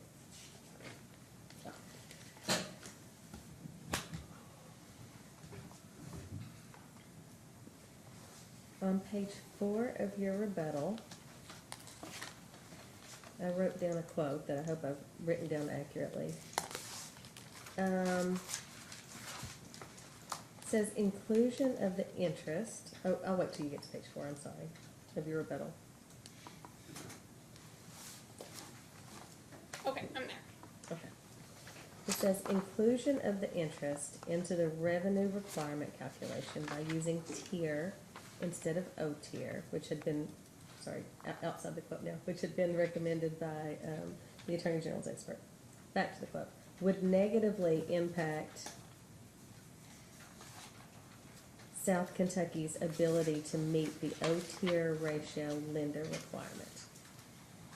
So, for those of us without accounting degrees, can you explain that to us, how that works? Sure. So the interest that they're talking about, interest income, Is this from that cushion? there's interest income from our cushion of credit, which for the test year was $880,000. And then there's interest from investments that we use to, when we get cash from members on a monthly basis from their bills, we put it into an investment account so that it can earn interest until it's time to pay the power bill. So then at the end of the month, when we pay the power bill, then that investment, the money comes out of that investment account. So we're at least earning some interest income on a temporary basis. So that provides some of that interest income. And then also in this section, this non-operating is what we're talking about. All of these interest revenue sources are considered non-operating income. So they do not play into the O tier calculation, because O tier is based on your operating revenues and your interest on long-term debt expenses. So then your tier calculation adds into the operating revenue your non-operating interest and other non-operating margins. So also in our test year, we had non-operating margins of like 200, or non-operating other, of 275,000 from some sales of property that we did. So that's a non-recurring item. So we've got interest from our investments, interest from our cushion of credit, and non-operating gains that are included in that income source, Like sales of property. yes, like sales of property, that are sort of inflating our tier value and not showing a true picture of what our cooperative performance is. So another item to be considered is that cushion of credit interest. 880,000 is a big number of income that we received during the test year. But that cushion of credit is being depleted because we're paying our debt payments using that cushion of credit. So our FFB and our RUS debt, the cash to make those payments is coming out of that cushion of credit And account. that's the only thing you use your cushion of credit That's the for, only right? thing we're allowed to use our cushion of credit for, By whose rule? RUS. Okay. So then, now I think at the current, the balance in that cushion of credit account is down around 9 million or less. I think at the end of the year it was 9 million, and we've used it, for Q1 payments this year also. So the balance in that cushion of credit is expected to be zero at the end of the first quarter of 26. Is that by design? Is that how you want it to work, or you would like the cushion to? I guess it would be better if the cushion of credit could remain, because that would be a source of income for us. That would help our tier. Is there any requirement by RUS that it's supposed to be depleted each quarter or each year No, or every? there is okay. not at this point in time. Okay, and what about the way that it's recorded in your books? That, I think that might have been a source of disagreement with the Attorney General's, witness, is that how and where that's recorded. Right. Do you have rules about how and where you record it? It is. RUS has a guideline. It's called the Uniform System of Accounts, and it tells how what account should be, what the number should be, what should be going in and out of each account. And cushion of credit interest is considered non-operating revenue in account 419, and it goes on the books as non-operating interest income. And was the Attorney General's witness recommendation to record it differently than how you see it as the way the RUS is requiring you to record it? I believe that the request was that cushion of credit interest be included in our calculation, so basically reducing our requirement by the amount of that. Is the cushion, is part of the reason for that cushion of credit to offset the volatility when there's storms or fluctuations in weather? Does it give, does it work that way as a cushion, or it just is a way, like, is that also a way you can use it or not? No, it's not, because it's non-operating. And you have to just use it for paying the specific loans? Correct. I think I understand that now. Further questions from commissioners? I'd like to ask, have you found that this is a trend among the other rural cooperatives is to raise a monthly rate and have lower electric rates, or is everybody just trying to figure out a way, the best way to do it still, or what would you comment on that? As far as the customer charge, Yes, yeah, so I think most of the electric cooperatives are trying to cover the fixed costs that we incur each month, to reduce volatility with weather, so that we have consistent revenue and consistent margins. And it also reduces subsidization between the customers, because it makes each customer pay their own fixed costs. I guess my question is, do you find that other rural cooperatives are doing that as well? Yes, or- I do. Okay.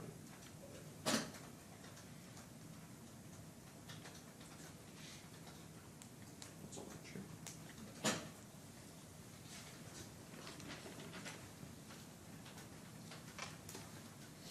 I think you answered my questions about the expectation that the employment levels became steady with someone else's questions about, I think that was staff questions, about the union and why that stabilized. Okay, redirect. Thank you. While this is fresh in everyone's mind, I do have a couple questions about the cushion of credit. Could you speak up just a little Yeah, I'm bit? sorry. Your microphone may be, There we go. there you That go. might be Ms. better. Honaker was hogging the microphone. I never need the microphone, so I don't know why it's in front of me, but I wasn't gonna say that. I say it all the time. No one's ever told me to speak up, so. So we were just talking about the cushion of credit, and so just to kind of clarify some issues around that. The cushion of credit program through RUS is closed. You cannot add any more money to it. You can only keep drawing the interest that's already there. That's correct. And so why has South Kentucky been drawing the interest lately? So we've needed to utilize those funds for cash flow because we've had insufficient margins to operate. And we've had a drastic increase in our right-of-way expenses over the past few years. So we've been utilizing that cash to pay our debt payments so that we had the cash available to operate and to do our right-of-way clearing. And as far as the right-of-way clearing goes, you all have been clearing more per year as a result of the last order from the commission. That's correct. And so basically, the commission told you all in your 2021 rate case, you need to clear more miles per year. You need to get that circuit back up. That's Or right. get the circuits cleared more efficiently. And when did you actually start? I started in May of 2024. And so some of this historical information that staff was asking about, that's why you don't have it, because you weren't there. That's right. Okay. And as far as the customer charge and the margins and all of that, I think everyone knows, but just so it's clear, South Kentucky is not for profit. That's correct. And so when you are asking for the customer charge to be raised, it is really just so you can pay your fixed costs. That's right. We want to cover our fixed costs, and that's another reason that I hate to get hung up on the tier versus O tier, because any extra margins that we do end up with are going to go back to our members in the form of a capital credit allocation. You know, it's been a few years now because of our margins, but we used to retire capital credits back to our members consistently, and ever since we've had negative margins, we haven't been able to do a general retirement to our members, and we'd love to get back to in that routine. And you said this previously, but the $30.75 it's not over your fixed cost to serve. No, That- it's actually under. Right, and so you're not asking to go, it's relatively close to your fixed cost to serve for the residential members. And so you're not asking to go over the fixed cost, it's just that is what it costs to serve residential customers per month. That's correct. And then you kind of talked about this just a second ago, but South Kentucky did not meet its O tier requirements for 2 out of the 3 years that are necessary for RUS. And so what happens if that trend continues? That's a good question. So, part of what we had to do was send a letter to RUS saying what we were doing to correct the situation. I have not heard of another cooperative that has had to do that has had to send a letter explaining that they were not meeting debt covenants. So if we had to send a letter for the same reason 2 years or more in a row, I'm not sure what they would do. Okay. And we hope that you do not have to find out. Thank you. Me too. I think that is all I have for redirect. Thank you. Recross Attorney General's office, No chair. staff. I have a couple follow-up questions. Regarding the $275,000 you were talking about from a non-recurring sale, was that included in the revenue requirement calculation of tier? It's because we're asking for O tier, then it doesn't really come into the revenue requirement calculation. If we were to use tier instead, then it would come into picture. South Kentucky is not requesting an increase for right-of-way expenses. Is that correct? Correct. Why is South Kentucky not requesting that if you're having to pull from your cushion of credit to pay for that?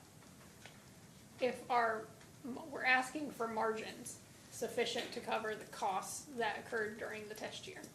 And the costs of right-of-way during the test year are sufficient to clear our 836 plus miles per year at a reasonable cost per mile. So if we have the margins from the revenue requirement, then that would support the cash needs for that equivalent expenditure. Even with the $3 million or so estimated increase in right-of-way clearing? That includes, the test year includes that increase from the prior. Sorry, Council. That's all the questions. Commissioner Reedy? Commissioner? No, I'd like to know, we're talking about interest and whether or not it should be used in the revenue calculation, is that right? Well, and I'm just surprised this hasn't been addressed before, that this interest on these accounts there isn't guidance somewhere else. Is this a issue of first impression, so to speak? Is this the first time this has been litigated? So I believe South Kentucky is one of the few co-ops that had any cushion of credit money left in the account. A lot of cooperatives used that money years ago. So that's, I think, the reason why South Kentucky has more of a difference between tier and no tier than some of the other co-ops. Okay, very well. I think that answered my question as well. Okay, because I don't know why, I don't know how we got it in the first place, how it started and why it has to end. And that was what I was trying to ask, but can you address that a little bit? Just Why the cushion of credit like started. where it came from. Well, it was an RUS program years and years ago. Okay, I think to help provide income to cooperatives that didn't end up needing to use all of their available loan funds for plant expenditures. I think back in that time frame when we started our cushion of credit account was our high growth periods. So we had sufficient margins from members to help pay for plant building and infrastructure building. And a lot of other co-ops wouldn't have had that, so maybe they didn't even start cushion of credit accounts. when sales were increasing. Right. All right, I've never, this is the first case that I've heard of this. or at least that it was. At least while I've been Yeah. here. Yeah. Okay. Any reason why this witness couldn't be excused? No. I think back in 21, they all come to use their cushion of credit in the Oh, co-op. yeah. Okay, any reason this witness couldn't be excused? No. All right, Don't thank you, you may thank sit you. down. I'm gonna call a 15-minute break at this point. Everybody come back at, well, let's just say 11.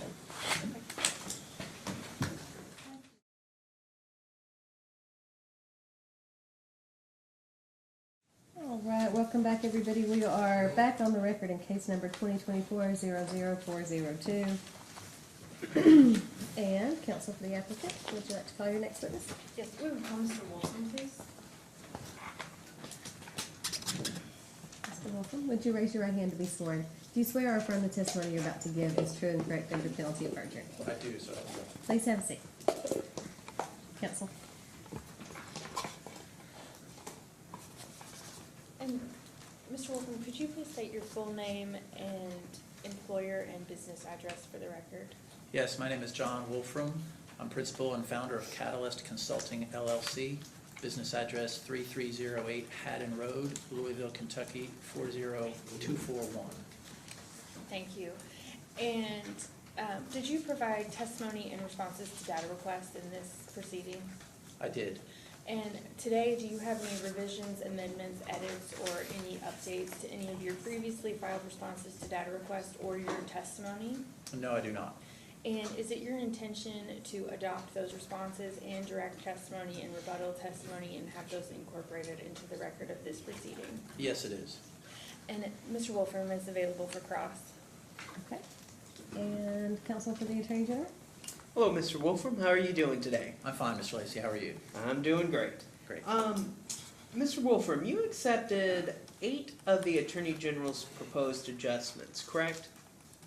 I didn't count them, but I did accept several of the Attorney General's proposed adjustments, yes. Okay, I can go over them real quickly, and I can cite the pages in your rebuttal testimony where you accepted those adjustments. But the first one was an error involving FEMA expenses, and that was on page 6. Is that correct?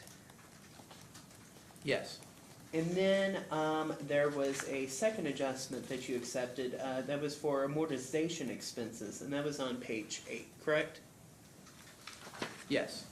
And also on page 8, you accepted an adjustment for SCADA expenses, correct? Yes.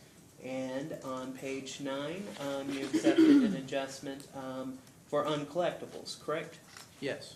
And then on page 9, you accepted an adjustment for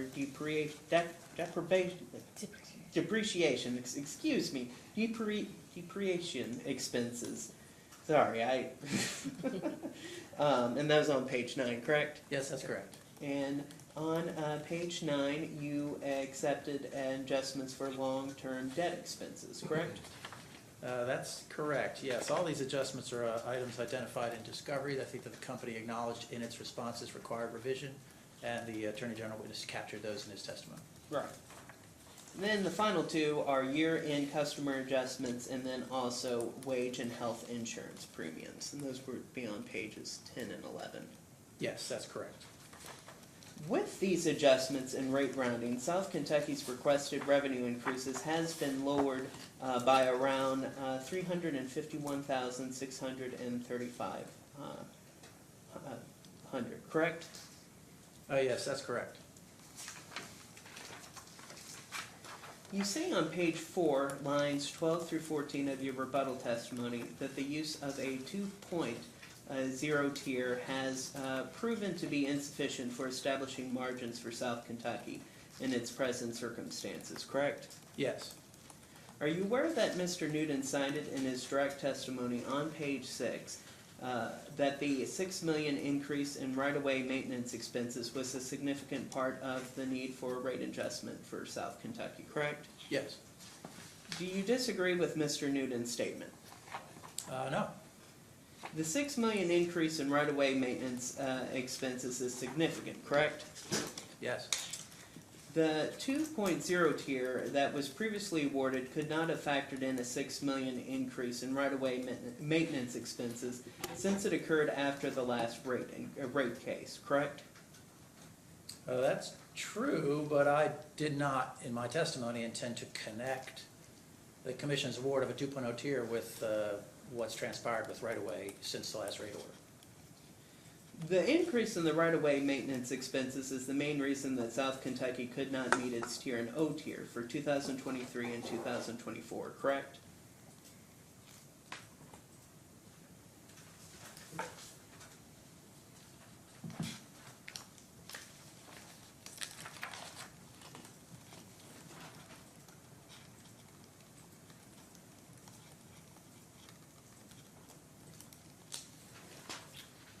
It is a large driver of that, yes. Did you perform any analysis to determine if South Kentucky could have met its tier and O tier requirements in 2023 and 2024 for the increases in the right-of-way maintenance expenses? I'm sorry, can you repeat the question? Yes, for sure. Did you perform any analysis to determine if South Kentucky could have met its tier and O tier requirements in 2023 and 2024, but for the increase in the right-of-way maintenance expenses? No, I did not. That would be beyond the scope of the analysis that I would ordinarily perform for a rate cost service study. Can you turn with me to page 5 of your rebuttal testimony at line 6 and 7 and lines 13 through 15? Yes. You state on line 6 and 7 that a tier of 1.85 is not much higher than the 1.25 minimum established in South Kentucky's loan covenants, correct? Yes. You quantified the corrected amount of long-term debt expenses as $5,355,240. The same amount as the quantified by Mr. Futrell, correct? For long-term debt? For long-term debt interest expenses.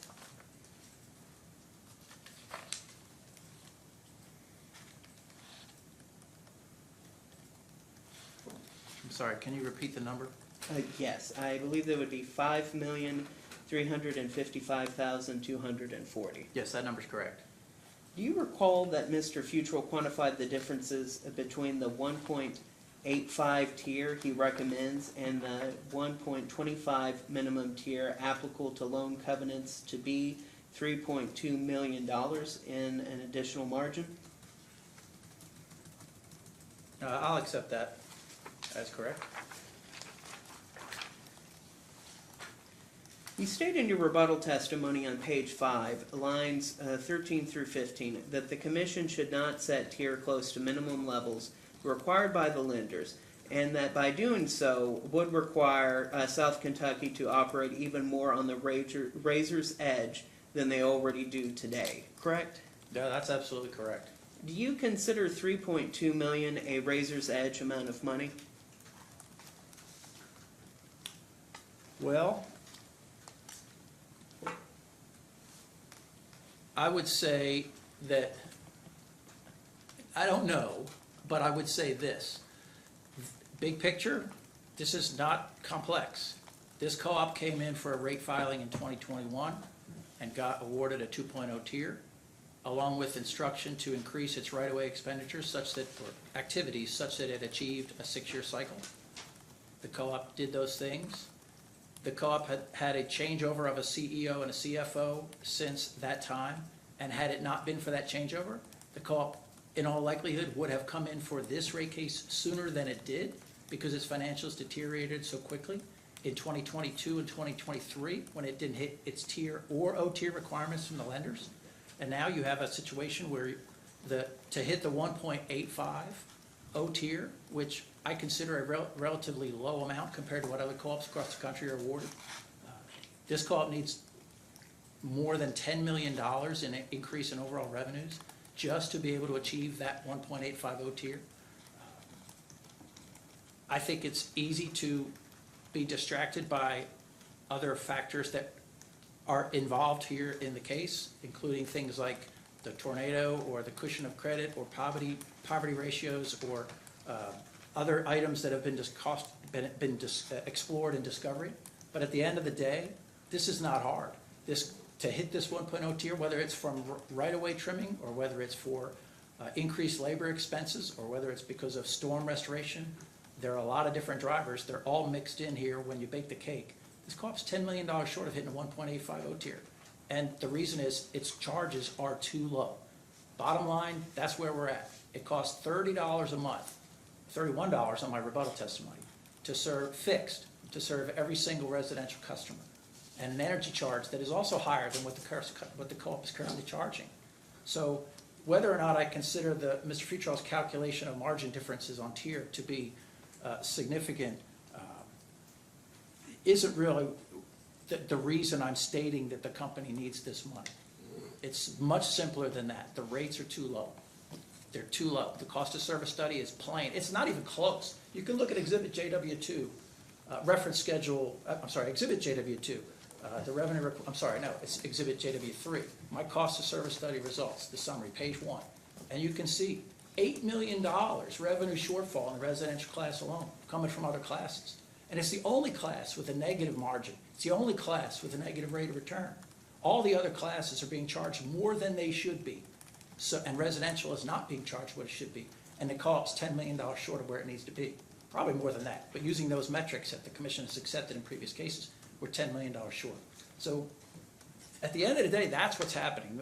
The calculations provided by Mr. Futrell around the 1.85 versus 2.0 or around the minimums doesn't matter. You fell short of the minimums a year, 2 years after your last rate order. And at the current trend where you have declining usage and inclining costs, and it's not up and down costs are going up. that trend is just going to continue, and you're going to be right back here. In fact, the chair asked the previous witness, did you consider a lower customer charge maybe coming back in for a rate case sooner? Those two aren't mutually exclusive. In my opinion, we need both. This co-op needs to increase their customer charge, and it's also likely, based on the testimony about the tornado and other recovery expenses, that the co-op will be back in less than 3 years. In my opinion, that's extremely likely.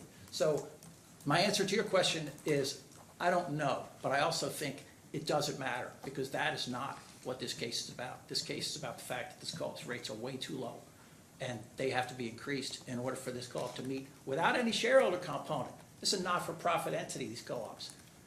Purely for them to be able to meet these financial metrics and have some ability to deal with unforeseen events like this tornado or other weather-driven or other events, they need an increase in their rates because the rates are too low. That's a long answer. I'm sorry I kind of went off there, but it's all true. I have no further questions. Staff. Mr. Wolfram, can you refer to, I'm gonna look at Mr. Futrall's testimony. I can. Okay. And then when you get to that, I'll give you a page number. Okay, page 26. I'm there. And we're looking at line 11 through 15. I see it. Can you explain why there is an increase of 5.8% in wages and an 11.9% increase in payroll tax?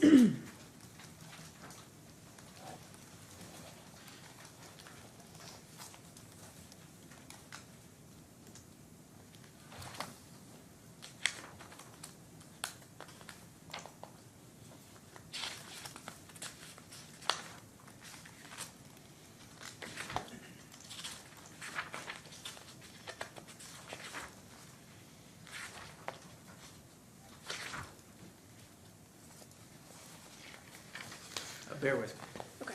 please.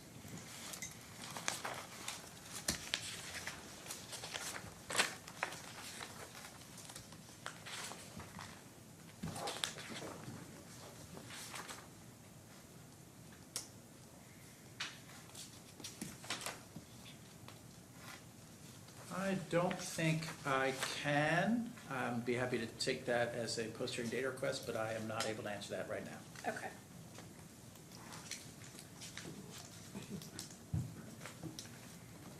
Can you explain why there was a correction in your rebuttal testimony to the salary and wages expense and not a change to the payroll taxes? So I think the change in the rebuttal to the payroll reflected some minor revisions to the wage schedules that the cooperative provided based on just the results of discovery in some of those questions. I'd have to look up which questions, but I do know that came out in discovery but again, with respect to the payroll tax item, I don't know that answer. Okay. Post-hearing data request? Sir? Does that work?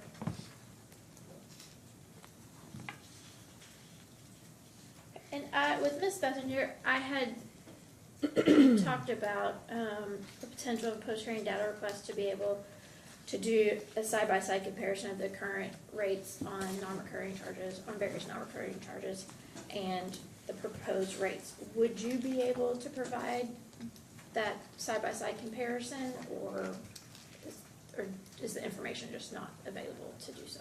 So it's my understanding, based on a review of the order from the last rate case, that some data was provided by the company in discovery responses in the last rate case. I wasn't part of it, but I've seen that reflected in the commission's order in the last case, and I expect that there may be some data. So I think the company could pledge, if I can pledge on behalf of the cooperative, to provide as much as we can find.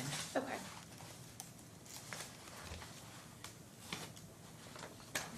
And then there was also a discussion regarding these reconnect fees. And my understanding that for the 61 to 365 days, you use a 10-month time frame for the calculation. That's correct. That's what Ms. Bessinger said when she was on the stand, and that's reflected in the exhibits. That's right. Was there any other reason, other than just the company saying to use 10 months, that you chose the 10-month time frame for that calculation? Was there some other factors that played a role in that? So, to be clear, no, I think not. I think, so my recollection is that the 10 months reflects, well, technically, it's the most it can be. If you think about the time frame, right, you're 60 days up to 365. So 60 days is about 2 months. If you sort of round off, assume every month is 30. And so that's 2 months. So from that point to the end of the year would leave 10. That's my recollection of it. But actually, I did not develop this particular calculation. It was included in my exhibits as part of the revenue requirement, but that was developed by the company. And that's my recollection, that it would be 10 months because your first 2 months they fall under the other adjustment, other charge rather. The other charge, Yes, that's right. The charge from day one Up to through 60 up to days. 60 days. That's a separate miscellaneous charge on exhibit, I think it's 1.19. okay, I remember And then- that. Yeah.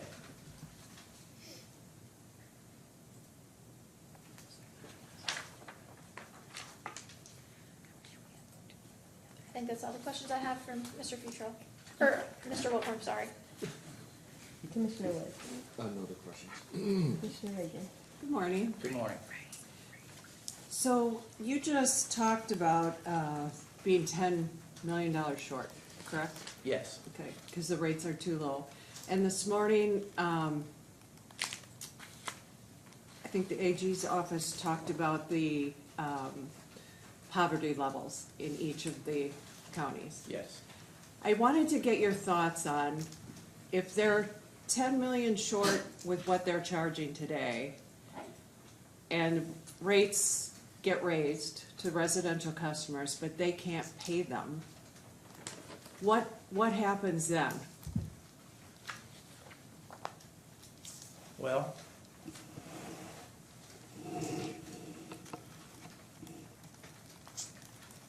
so that is a situation that the utilities face today.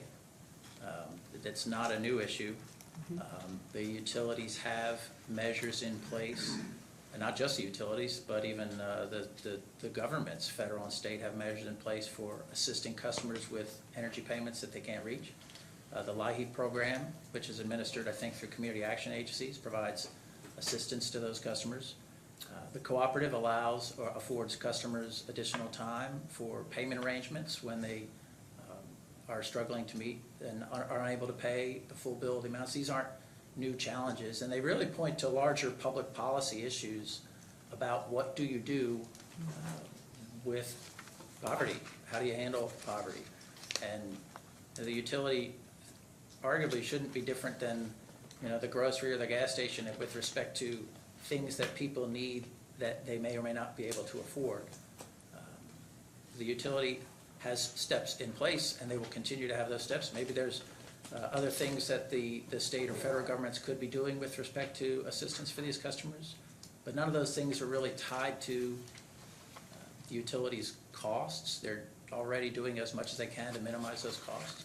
Some people would argue that we should just place those cost burdens not on residential because of the poverty levels, but on the other classes. Of course, the trade-off there is that you run the risk of driving businesses out of the community or trying to compete for new businesses because your industrial and commercial rates become too high. Those customers are already paying more than they should for the power that they are provided, and the residential is not. And so it's a difficult challenge. I think the utility has to keep in place what it's got and encourage other sort of public policy solutions, but putting its own fiduciary wherewithal at risk shouldn't, in my view, be one of those solutions. Okay, It's thanks. difficult. Yeah.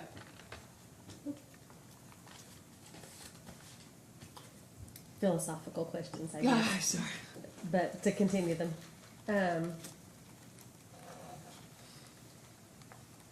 Even within this 13 county area, which is fairly small geographically, there's wide disparity in income levels. I think McCreary County is over 35% poverty rate.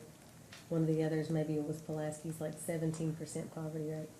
Kentucky doesn't allow for discriminatory rates to be charged for the same class of people if their income is different. Do you, in your work, testify in states where discriminatory rates are allowed? Have you encountered that, where there's ability to charge low-income folks a different amount? So I do testify in other states, but but that particular issue has never arisen, so I don't know if those other states allow for that or not. And I've never sponsored a rate targeted at customers who have difficulty to pay, that kind of thing. So I think I'll probably have to say no, I haven't seen it firsthand, even though it may be there. Yeah, even if it wasn't a state, it wasn't something you were particularly calling for. That's correct, it didn't cross my path in my experiences in I've those always been states. curious how it would work. But Commissioner Reagan asked you what happens if we have rates that are so high that folks can't pay them. Presumably the customer charge would be, or the cost to serve the customer would be gone. If So- the customer is gone. If I may, the one thing I left out of the answer is what the industry at large would call the death spiral. Right, now that sounds terrible, I don't mean, that's a morbid word, No, but but- that is the name, that's yeah. the terminology. And it basically, it refers to the scenario where a set number of customers pay all the costs. If the costs get high enough to drive customers away, then those costs go up. That makes it harder for the remaining smaller set of customers to pay, so the costs to those customers go up again. That means more customers leave, and it spirals down to the point where you have huge costs and no customers. And so, that's the traditional problem, one of the traditional problems in regulated utility rate making. It's always been there, it's there today. And again, as you said, there are differences among the customer segments. So the residential class has members who are not payment challenged, and they have members who are. So there's disparity within the classes, and that's true of every utility, not just South Kentucky, it's everywhere. I think for the utility, we adhere to the traditional guidelines of having rate classes where you group similarly situated customers, and they all pay the average cost for that particular group. That's the rate class. That's why residential is different than commercial and different than industrial, different than street lighting. The way you split out the customer charge and energy charge should be, in my view, related to cost, so that you stop caring as a utility how much customers use. If the energy cost on a customer bill is the energy rate on a customer bill is tied to the cost, and the fixed charge is tied to the fixed costs, then the utility becomes indifferent to usage, and you can use as much or as little as you want, because there's no cross subsidy in the way the billing works. That would be the ideal, but obviously you have to balance the gradualism concept against the cost causation concept and the discrimination concept. So should the commercial and industrial customers pay more so that residentials don't have to? I mean, that's already happening. Should it happen more? That's from my chair, the answer would be no, but I understand that I'm a little different than both you and the cooperatives management team. The death spiral is a risk, but I think also a lot of things can change. Costs keep going up. As costs go up, there's no profit here. There's no shareholders to pick up the difference. That's the thing about the co-ops.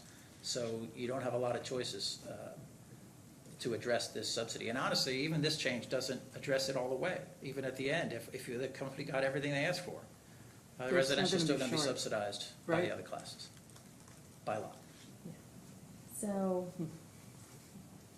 there are other areas in Kentucky covered by other utilities that are experiencing something that looks a little bit like that death spiral you talked about.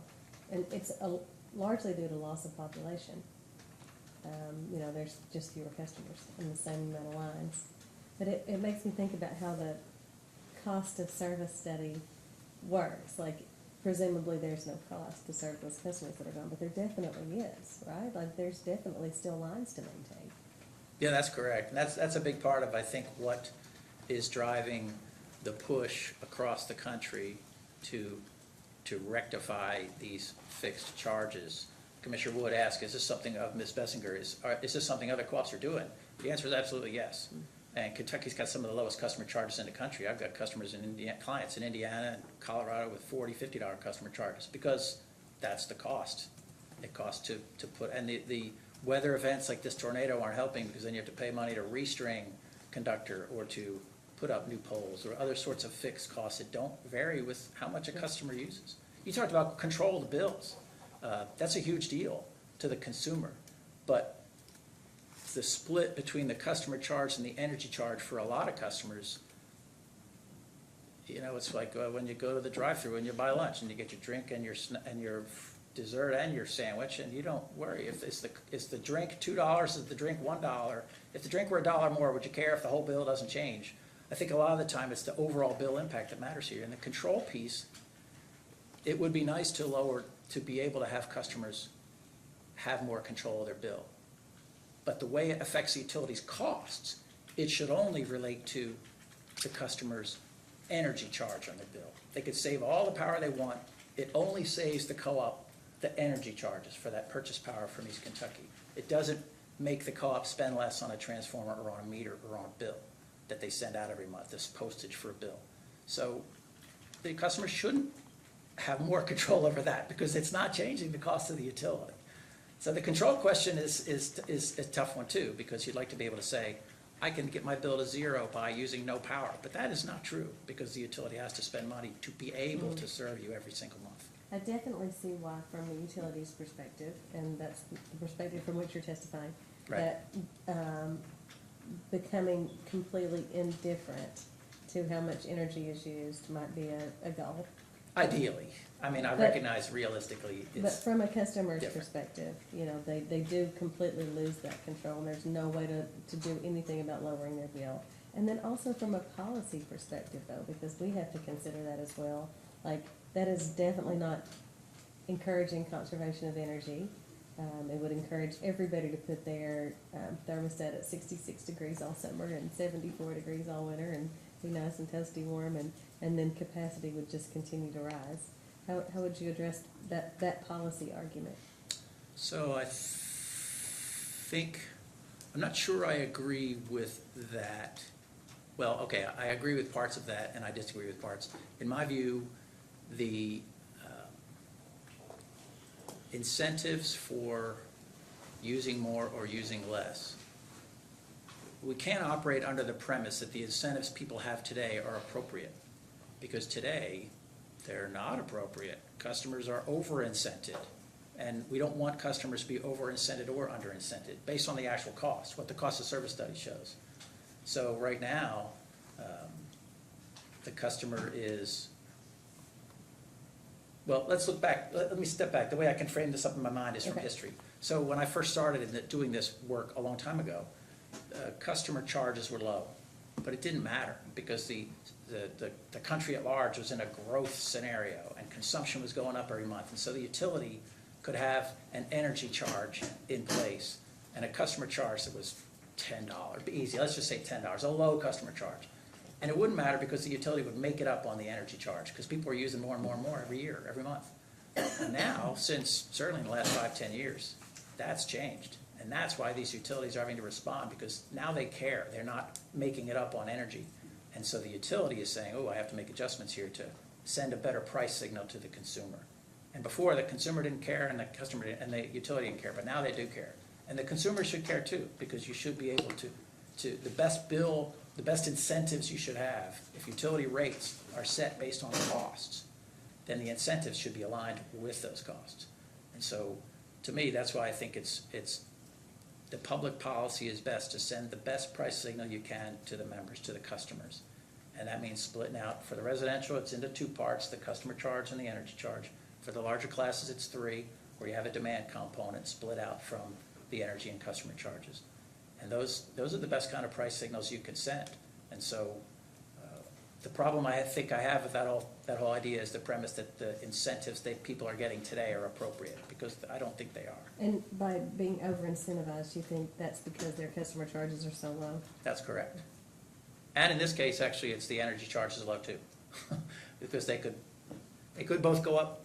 They could both go up a lot. They could go up by more than what we're asking for, in order to meet the actual costs that the cooperative is incurring to serve the class. So, I mean, For residential, and for the other classes, it's the opposite. They're too high. I understand the goal of moving in the direction of cost-based rates, and especially for a co-op. But what about I mean, this is a pretty big increase. This is going to be a rate shock for some low-income folks. Wouldn't there have been a little bit more palatable way to do this rather than recommending the full cost or very close to the full cost for the residential class? Should we not have moved more slowly? The cooperative's board members didn't think so. I presented to the board information about, so that's several steps, right? The first step is the revenue requirement. So we need $10 million, 10 point whatever. Let's just say it's 10. And so we agree on that piece. That comes first. And then we look at the cost study to see which classes are carrying their fair share, the appropriate share on those costs based on rate of return. And the cost study clearly shows residential is the only one being subsidized by everyone else by a significant amount. And then you get to the piece about the customer charge and the energy charge. And the board discussed, at the board meeting, we discussed that last piece quite a bit, because by then I'm already at the point, if you accept the 10.4 now, $4 million, and you accept the results of the cost study, then you're acknowledging that the residential bill needs to go up by $13 a month, or 10.5% a month, regardless of the split between energy and demand. That third step, where you decide the split between energy and demand, doesn't change the $13 a month, doesn't change the 10.5%. So if you're asking about the demand and energy charge being more palatable, well, then it just comes down to which, you're moving subsidization between members among them within the residential class. If you think that 10% is too high in total, then you have to go back to, is residential the only class who should pay it, or should we charge these other classes even more? Mm-hmm. And if you think that isn't enough, then you go back to the 10.7 million and say, is that the right number? Now, I'm convinced it's the right number by our measures. In real life, if I had my way, it'd be even bigger, because I think that the tier metrics we use relative to other states puts this go up on the raises. That's why everyone's coming back in here. And we cannot give that, and we'll just see them again. That's the consequence, in my view, unless you have a really hot summer or a very cold winter, which could happen. But when it comes down to the demand and energy charge split, you're at the same average bill impact either way, which is why the board said, well, then we might as well go to cost of service, because if my average bill is going to have to go up by 10.5% for me to get the money we need to meet our financial targets, and residential is already being subsidized by other classes, so we don't raise their bills anymore and put businesses at risk for leaving, then what should the energy and demand charges be in order to hit that target in a way that's most fair? Because the average bill is going to have the same impact, $13.34 a month. And the board has said, well, we should go to the cost-based rates so that we got to get closer. We got to get closer to the cost-based rates. Don't go all the way, get as close as you can get. And that's the number they came up with. And since it's within the range, it's not above the cost of service, it's lower, and the energy charge is lower than cost of service, I could support that. And so that's how we came to that decision. The board members are just elected by the community, so theoretically they're representative of the co-op itself from the various districts across South Kentucky's territory, right? And so again, there's no shareholders, it's just members, just customers who are on this board, and they're making the decisions on behalf of the membership. And so that was their thinking. Switching gears, I read in your rebuttal, in the discussion of the AG's recommendations that all revolved around tier and the co-op's rate case requests and decisions to use O-tier. And what I read in your rebuttal was that one of the main reasons that we would use O-tier is because the co-op must meet its debt covenants, and O-tier is the metric that is most often not met by this co-op, and by the greatest extent not met. And so using another metric wouldn't be optimal when your goal is to cure those deficiencies. So I think I understood all that well. Then the Attorney General recommended certain items that needed to be included. And there were things like interest income, other income expense, and other capital credits income. Why can't we consider those? And I know this is more of an accounting question, but again, I don't have an accounting degree. Neither do I. Oh, okay. Yeah, I'm an engineer by training. All right, then. So, If you can explain learn it the to me, rest through a painful, torturous process. Why should, if we're not considering them in the way that the Attorney General suggests that we consider those items, are they being considered elsewhere?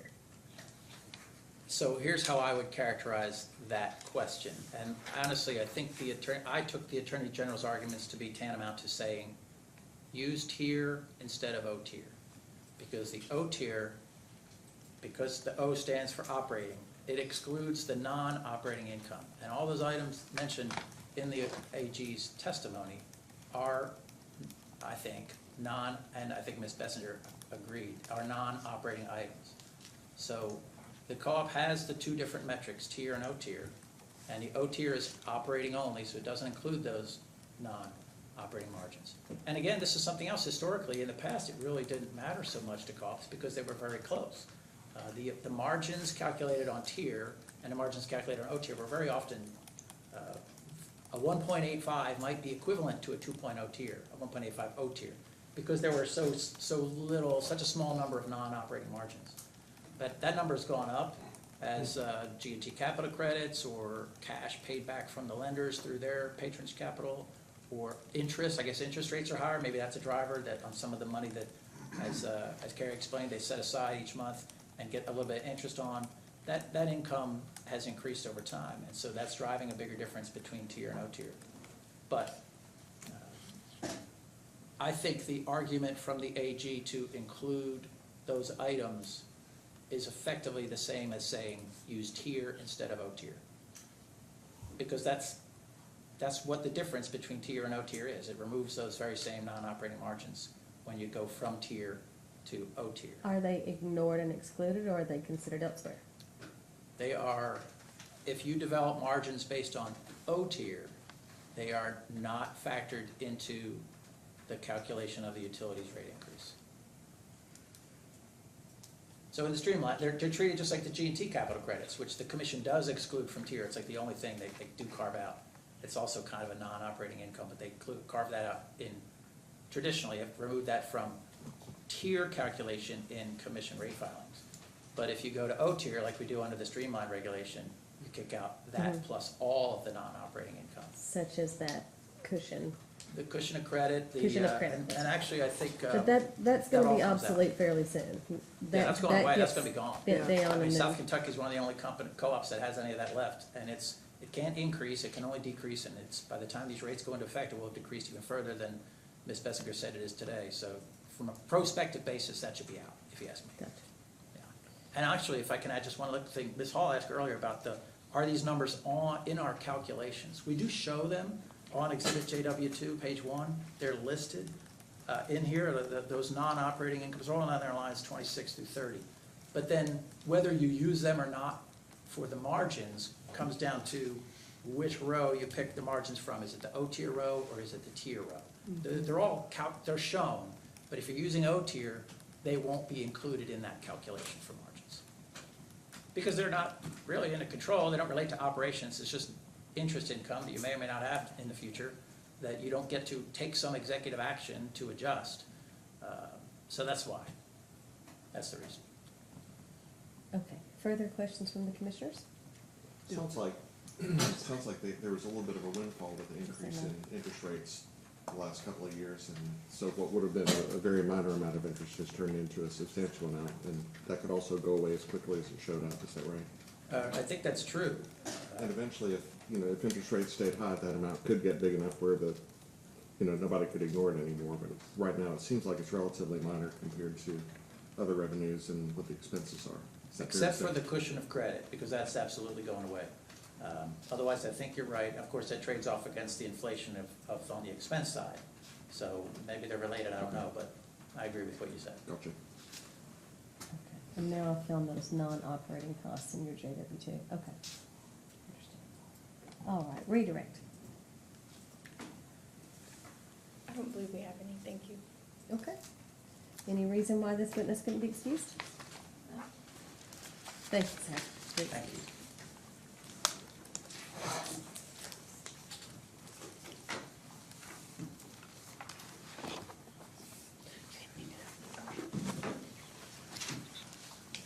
And Was that your final witness, Yes. counsel? Unless we need to recall Mr. Newton for any reason. I didn't hear anybody throw anything back, into his lap. No? Okay. All right. If the applicant rests, then we'll move to the Attorney General, and you may call your first witness. Chair, You know the what? attorney. Oh. Let me say something really quick. Let me check on something. Hold on here. I haven't got an indication yet, but it's probably pretty close. Yeah. I can see. We might get started on this witness and then maybe take a break. We have someone coming at lunch, but come on up. Chair, the Attorney General calls its witness Randy Futrell to the stand. Welcome back, Mr. Future. How are you? Very good, Would thank you. would you raise your right hand to be sworn? Do you swear or affirm the testimony you're about to give is true and correct under penalty of perjury? I do. Please have a seat. Counsel?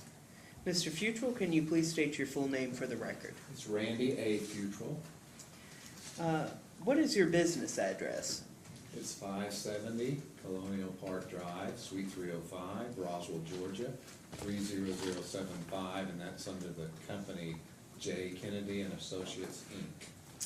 What is your occupation?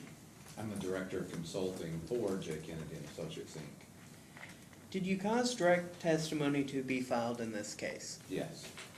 Do you have any additions or corrections to your direct testimony? No. Is your intent to adopt the direct written testimony as your testimony in this matter? Yes. Chair, the witness is now available for cross-examination. Thank you. Applicant? No questions. Staff? I'm gonna pull up the.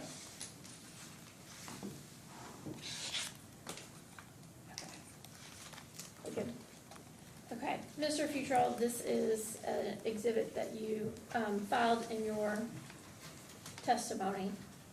Can you walk us through the corrected year-end customer adjustment provided in this?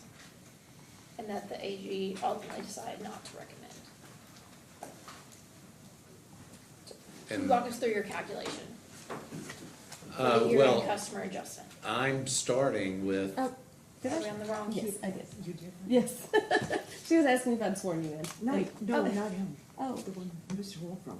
yes. Oh, she did, okay, I was looking at something else, I'm sorry. I definitely appreciate you checking on No, me. no, sorry. And apologize, Morgan, for Don't interrupting want you. to be a backseat driver? Nope, that's a, You can just got that check. yeah, no, Check. no, it's, I always welcome it if I forget something like that. Sorry. Can you walk us through the corrected year-end customer adjustment that you provided? yes, this is based on the company's adjusted customer growth revenue adjustment that it had supplied in the response to staff 2-13, because there was originally an error in the first instance in the filing itself where the end of the test year customers were compared to, the average customers for the year was compared to the end of December of 2023 instead of the end of the test year. And so the company made a correction on just one formula in its response to staff 2-13.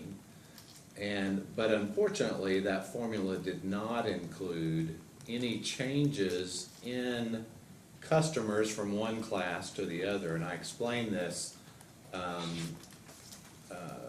pretty in a detailed fashion in my testimony, but if you look at the customers that are over on the right, they're highlighted. For instance, the rate LP customers, 147, rate OPS of 65, and the total moved to 212. I simply took those customers that had moved originally from LP and OPS over to the rate 2B. I moved those back to where they had come from to show the number of customers in each one of the months so that you could get a true apples to apples comparison, because the company's, the cooperative's adjustment is based on looking at average customers and year-end customers. So you have to get it on an apples-to-apples basis to truly be able to discern what is going on. And then the response to staff 2-13, as I pointed out in my testimony, it was producing kilowatt hour adjustments of 40 million kilowatt hours, and that was just not reasonable at all on its face. And so I moved those customers back, and I also got discovery responses and moved the kilowatt hours into the proper categories on line 17, and then recomputed everything to get what the revenues would be and what the purchase power expenses would be, based on moving those customers and their kilowatt hours back to the levels that they started at, to get a real appropriate change in revenues and expense just related to the increase overall of the customers. The increase in the customers overall, if you look at cell cell J28, the customers overall increased 368. And so we have a small revenue and expense adjustment related to that small increase in customers. Whereas if you looked at the tab staff 2-13-104 customer, you can see huge changes in that rate LP class on line 19.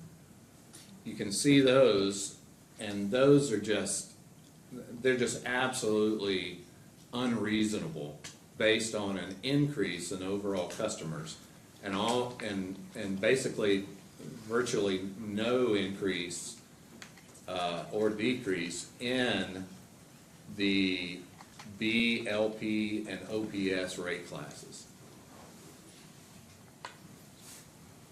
And the cooperative reviewed these calculations, and they found them to be reasonable. And so they included my adjustment number in with their rebuttal adjustment amount.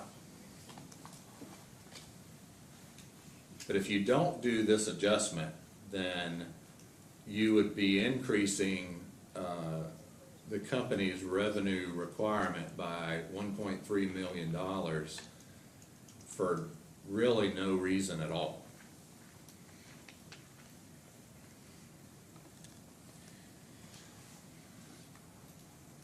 Okay, and the Attorney General is not recommending the $291,807 decrease to the revenue requirement that you calculated, but instead is choosing to use the filed decrease of $498,438, is that correct?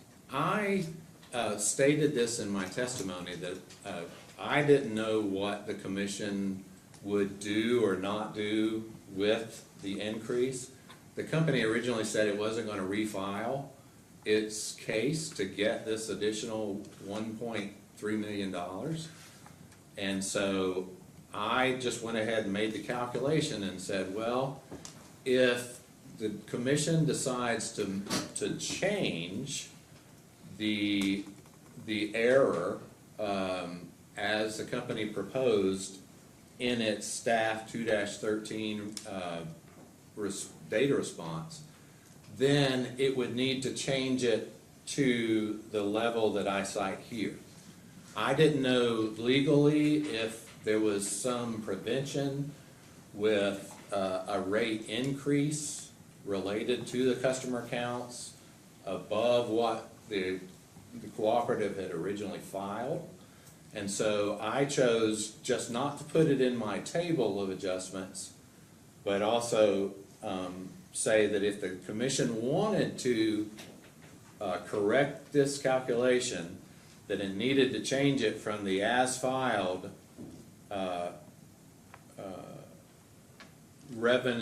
net revenue adjustment of $498,000 to 291,807, which is an actual increase to their filed revenue requirement of 206.631.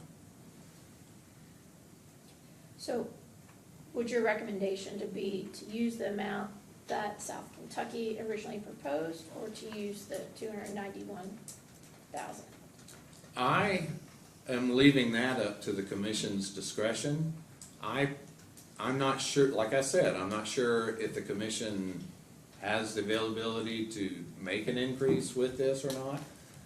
But if it were doing what was truly correct, it would use the $206,631 adjustment to what the company had originally filed. That's all the questions I have. Okay, Commissioner Wood? I don't have any questions. Commissioner Rinker? I don't have any. Hi, Mr. Future. Aye. You want to wax philosophical with me? I'll give you an opportunity. to Okay. switch. Okay. So you had made arguments that that the utility should be required to record this cushion of credit. What is the effect, the practical effect of not doing that? Well, the commission has always, to my knowledge, over the last 15, 20 years or so, it has based any base rate changes on the level of tier. Not O-tier, which it uses for its streamlined cases, but not in base revenue cases.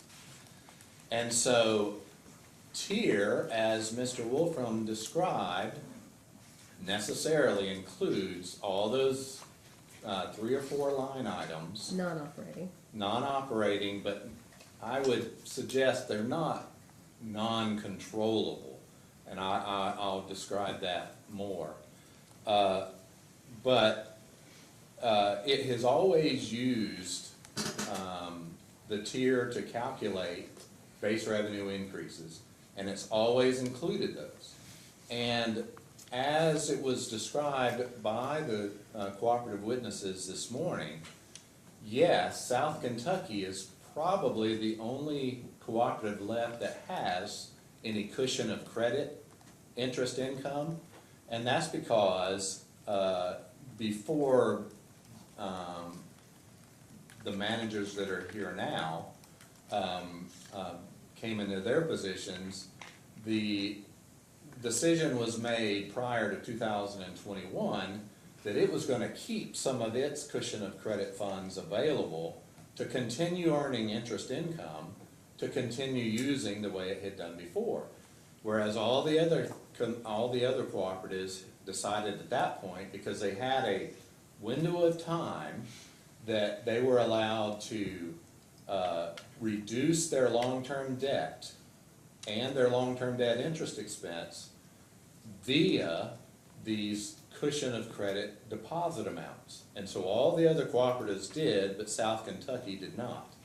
So what that Decrease means long-term is, debt. so what The others decided to decrease long-term debt. they did, and because of that, the tier and the O-tier calculations which are based almost primarily on the level of long-term debt interest expense, they reduced their level of long-term debt interest expense, whereas South Kentucky at the time did not. And so the idea that you don't use the interest income from the cushion of credit to somewhat offset the higher long-term debt interest expense that the company is incurring now does not make any sense to me. And they had, not this group of managers, but the one before, they had full discretion on what they were going to do with that cushion of credit. And not only that, they have full discretion with what they do with the extra deposit amounts that they get the other interest income from on a monthly basis. As the company described, they get about of cushion of credit income in the test year, and they had about 800,000 of other income that they get, they use that, they earn interest income, and they use those funds, and they do all that at their discretion. They do not have discretion over the East Kentucky Power Cooperative generation and transmission credits. And so the commission has always removed that number, which is a big number. It's always removed that number out of the tier calculations. And the cooperative, in the last rate case in 2021, it came in with basically the same ask. Let's not compute everything on the tier, but let's compute it on the O tier. And so the commission decided in that case that no, we're going to base everything on the tier, which includes the cushion of credit income, it includes the other interest income, the capital credits, and the non-operating margins. And that's something that's always been done for all the cooperatives. In base rate filings, they based it on the tier. And there's opportunities to use all of these funds in various aspects. For instance, the cushion of credit, as the company explained, they use that as long as they have it to pay down the debt balances on the long-term debt interest expense. And that helps them with their cash flow. So they're making a decision every month or every quarter on what they're going to do with those cushion of credit balances. And so I think that, based on a long-standing commission precedent to use the tier, which includes cushion of credit income, it includes all the other interest income, that's cash that's available to the cooperative, it includes the non-operating margins and the capital credits. It's always been done like that, and when the 2.0 tier has been set in the past, that allows a 0.75 margin compared to the 1.25 tier that's required in their loan covenants. So if you took that 0.75 margin, all you have to do to get what is that dollar impact, you just multiply 0.75 by the long-term debt interest expense. In this case, it's 5.355 million, and so that 0.75 is probably going to be close to $4 million. And that's basically, I'm not going to use the word cushion because we've been talking about cushion of credit, but that's additional revenues just in case there are all these other circumstances that you wouldn't contemplate.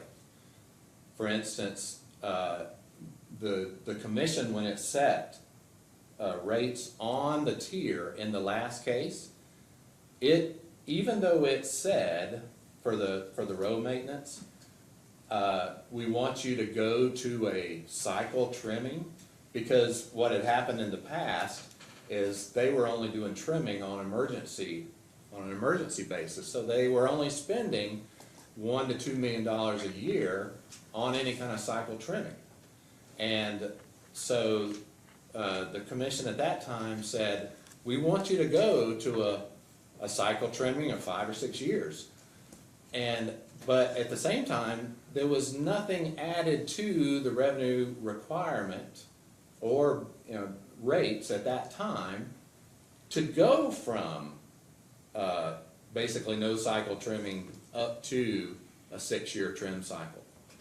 So Mr. Wolfram was correct. The company should have come in 2023 and 24 when it went to increasing its road maintenance cost by $6 million, there was no way for the tier, or if it had been calculated on an O tier, there would have been no way for that to have been enough to absorb $6 million worth of increase. So yes, the cooperative should have come in and should have gotten an increase of about $5 or $6 million when it started to go to that cycle trimming, because those were increased costs. And that would have been a more gradual increase. And It would have been an increase of $5 or $6 million, and the cooperative would not have had to come in right now. with this. Because if you had had the $6 million of additional revenue, then it would have met the O tier in 2023 and 24, and it would have met the tier in 2023 and 24. The dreaded letter between the lender and the cooperative. It would have met the O tier by way more than what was required. The $6 million, all you have to do is you take the $6 million and you divide it by the level of long-term debt interest expense, which is 5.355 million, I think it is. And so that would have produced an O tier of 1.12 extra, and it would have produced a tier of 1.12 extra. And both of those increases would have gotten their 2023 and 24 to levels that they were exceeding the loan covenants. And they wouldn't have had to deal with that. And they wouldn't have had to come in now for an increase of any kind if they didn't have the excessive road maintenance cost that they have in this case. But they've also had decreased sales and other factors. I mean, can you say for sure they wouldn't have needed this? Their sales have, as described earlier, had gone down on a kilowatt hour basis 2%. instead of up. So they, but it's not down or up that significantly. So what about,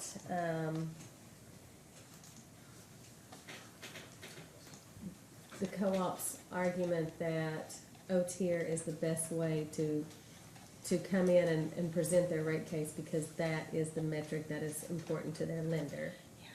And, the idea that the lender requires them to record these non-operating expenses the way they've recorded them in this rate case. Well, first of all, the loan covenants require that they meet tier and that they meet O tier. And so one is not more important than the other in the loan covenants themselves. Yes, the RUS does say that tier includes these line items that are below that operating margin line. The non-operating. And those are appropriate. The cooperative has some control over those. Maybe not control over all of them, but at least on the larger dollar items that are left in the commission's calculation of tier without that G&T capital credits. It certainly is appropriate to include those amounts in a tier calculation. And what the commission has done is it sets a tier and an O tier to higher than these loan covenant minimums to allow for additional expenses or fewer revenues up to a level of, based on their level of long-term debt interest expense, $3.5–4 million. And that's like an extra, I'll say cushion this time.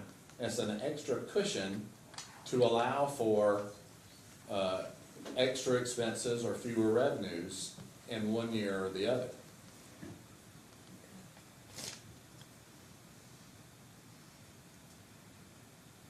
But it's one of those things where the commission has always used tier to set base rates, and I don't see any reason to alter that in any way, because those funds that are below the line, some of them can be used to,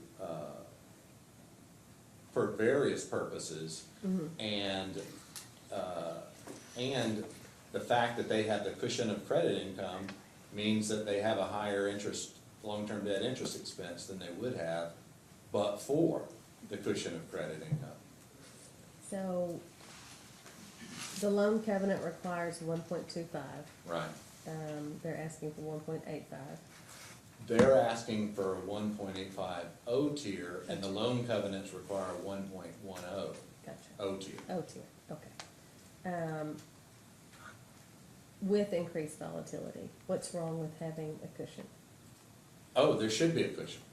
There should be a substantial cushion.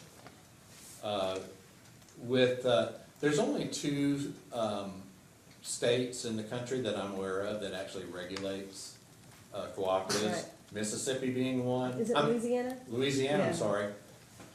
Forgive me. Louisiana being one and Kentucky being the other. So, we've worked with the Louisiana cooperatives, and I've never seen a tier of 2.0 or no tier of 1.85 being authorized, because there they consider that to be just a little bit too much of a cushion. I don't have a problem with there being a substantial cushion. And as I computed the cushion to meet the tier with the 1.85 tier, that basically gives them a cushion of $3.2 million. I consider that to be a pretty substantial cushion. Do you have an opinion about the increased customer charge versus volumetric charge increase? You actually asked me a similar question in In a different case. in another case, in a Licking Valley R.E.C.C. case. And I told you while I didn't put in testimony on the issue, certainly my thought on it is there needs to be more of a gradualism approach. And I think the commission decided to go with more of a gradualism approach in its order in that case. As an overall idea, and since it is coming up in every one of our co-op cases, do we have an obligation to think about whether or not we're encouraging conservation of energy when we increase customer charges and make customers and the utilities indifferent to how much energy gets used?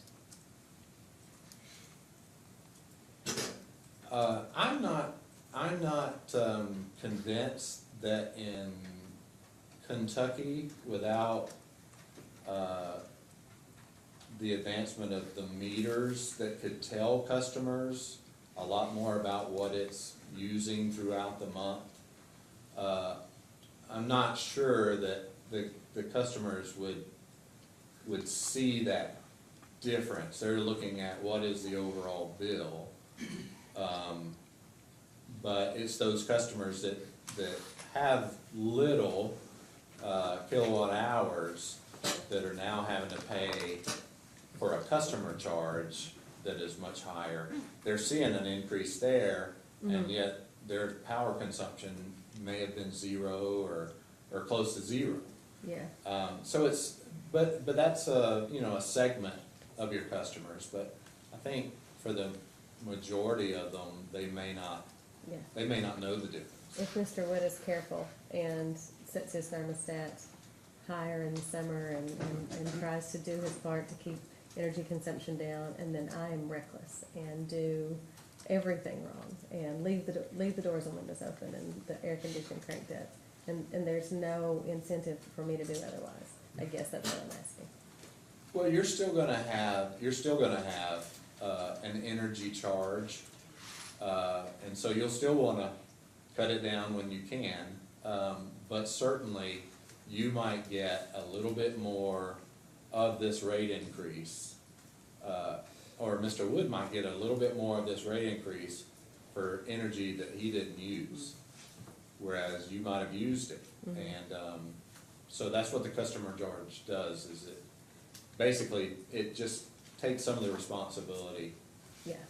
from one customer to another. And if customers are not necessarily noticing, then this decrease in sales may have been just because there's more energy efficient appliances, dishwashers and things like that, and the smart meters have been installed and all those things, rather than conscious decisions by the customers. Right, and I think the cooperative witnesses this morning also mentioned that,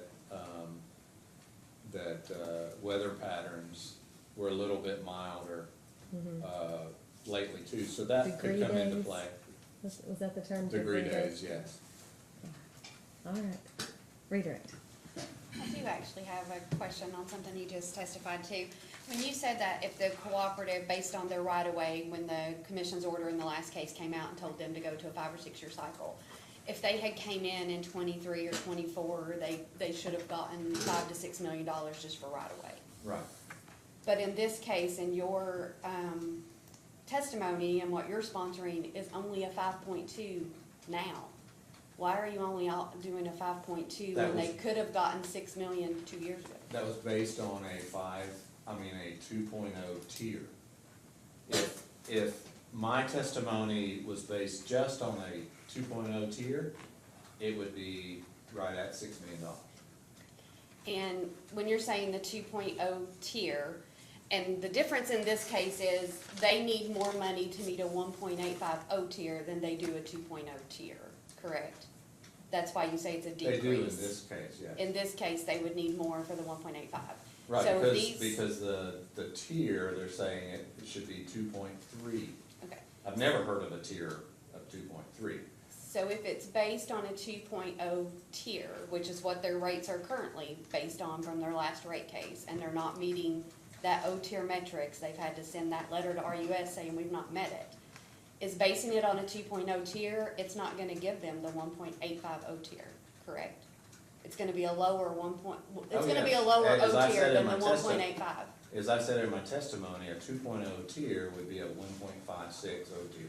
So it's not gonna necessarily fix their O tier problem that they're having Oh, at certainly, RUS. it will certainly fix it, because they're gonna be increasing rates by, $5 to $6 million. And when you do that, it's gonna solve their O tier and their tier problems. But their rates now are based on a 2.0 tier, and they're But- not meeting but their they're O not- tier. But they're not based on the $6 million increase in road maintenance expense. If you had increased the road maintenance expense by $6 million and applied the 2.0 tier, they would have had $6 million more in revenue in each one of the years, 23, 24, and in 25, and they wouldn't have had to have had an increase. But again, you're not even recommending a $6 million increase in this case. I'm recommending the 5.2, and if the customer count adjustment gets put in, it would be 5.4, 5.5. And then I'm recommending that the tier actually be brought down to a 1.85 tier instead of a 2.0, so that's $800,000. And so it would be, about $6.2 million if I were recommending a 2.0 tier. And then, have you been involved in any of the streamline cases that have happened here at the commission that are based on a 1.850 tier? I've reviewed several, yes. Okay, and so the commission has found that a 1.850 tier is fair, just, and reasonable for these co-ops. Based on its commission rules to use it. And some of those 1.850 tiers that are awarded in those end up being a higher than a 2.0 tier for these co-ops. It could be because of cushion of credit income. Well, if a co-op doesn't have cushion of credit, there was just a recent order that came out in a streamline where there was no cushion of credit, but that 1.850 tier resulted in a 2.21 tier. I don't know. Okay, thank you, nothing further. No redirect. Okay. I have one brief question. Yes. Okay. Mr. Futrell, and I'm trying to piece this together, so bear with me. So do you recall the question to Ms. Bessinger about the, 275,000 from a, non-recurring sale? Okay. Your opinion as to if the commission decides to use tier instead of O tier, should that 275,000 from the non-recurring sale be included in the calculation of tier? Well, the thing is you don't know what the recurring is in each one of the other years. I have the RUS Form 7 data from all the other years, and there's amounts, one year there was an amount over $2 million in that line item. And so just removing the one sale that was described as a non-recurring sale, I don't think that would be appropriate because you don't know what else is in there. For instance, you would need to look at what's in there for 2025. You'd need to look in there for what's in 2023 and 2022 to get a normal recurring level. What's in the test year is the amount that's in the record that's in the test year. But that doesn't mean that there's not going to be any other non-operating margins. That's all. Okay. Anything further from my fellow commissioners? Any reason why this witness couldn't be excused? All right, Mr. Cooper, thank you very much. Excused.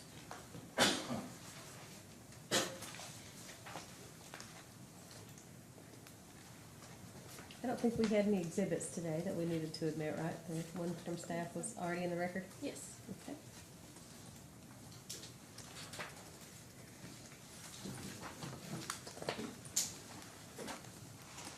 Okay, so to wrap up, staff, can you issue written summary of your post-hearing request by July 22nd? Yes. Okay. And if she is able to do that for the parties, would July 29th be adequate to respond? Yes. Okay. What about briefs? If parties want to do briefs, I would suggest simultaneous initial briefs by August 5th. Any objection? Somebody got a big vacation or something like that coming up, gonna be out of the country? All right, Could we have maybe until the 8th? Would that be problematic? staff, No. the 8th for simultaneous initial briefs? That works with me too. Okay. And so we were gonna suggest the 12th for simultaneous responses, if any. We'd need to adjust that too, I guess. The 15th would be that Friday. That's a Be a Friday. week. Yes. The 15th, That's any, fine. any objection? Nothing if not reasonable.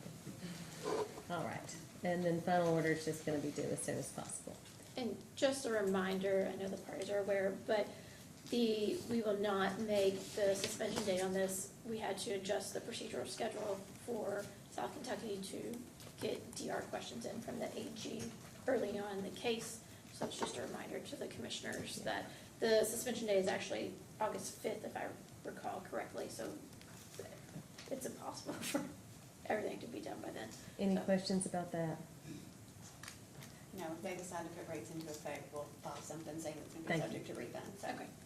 Okay, well, looking for my gavel. Oh, they took it I away bet from it, no, here it you. is. I've not been grounded for my gavel yet. We were supposed to be in our new courtroom, so I was thinking they'd moved it, but if nothing else, we're good.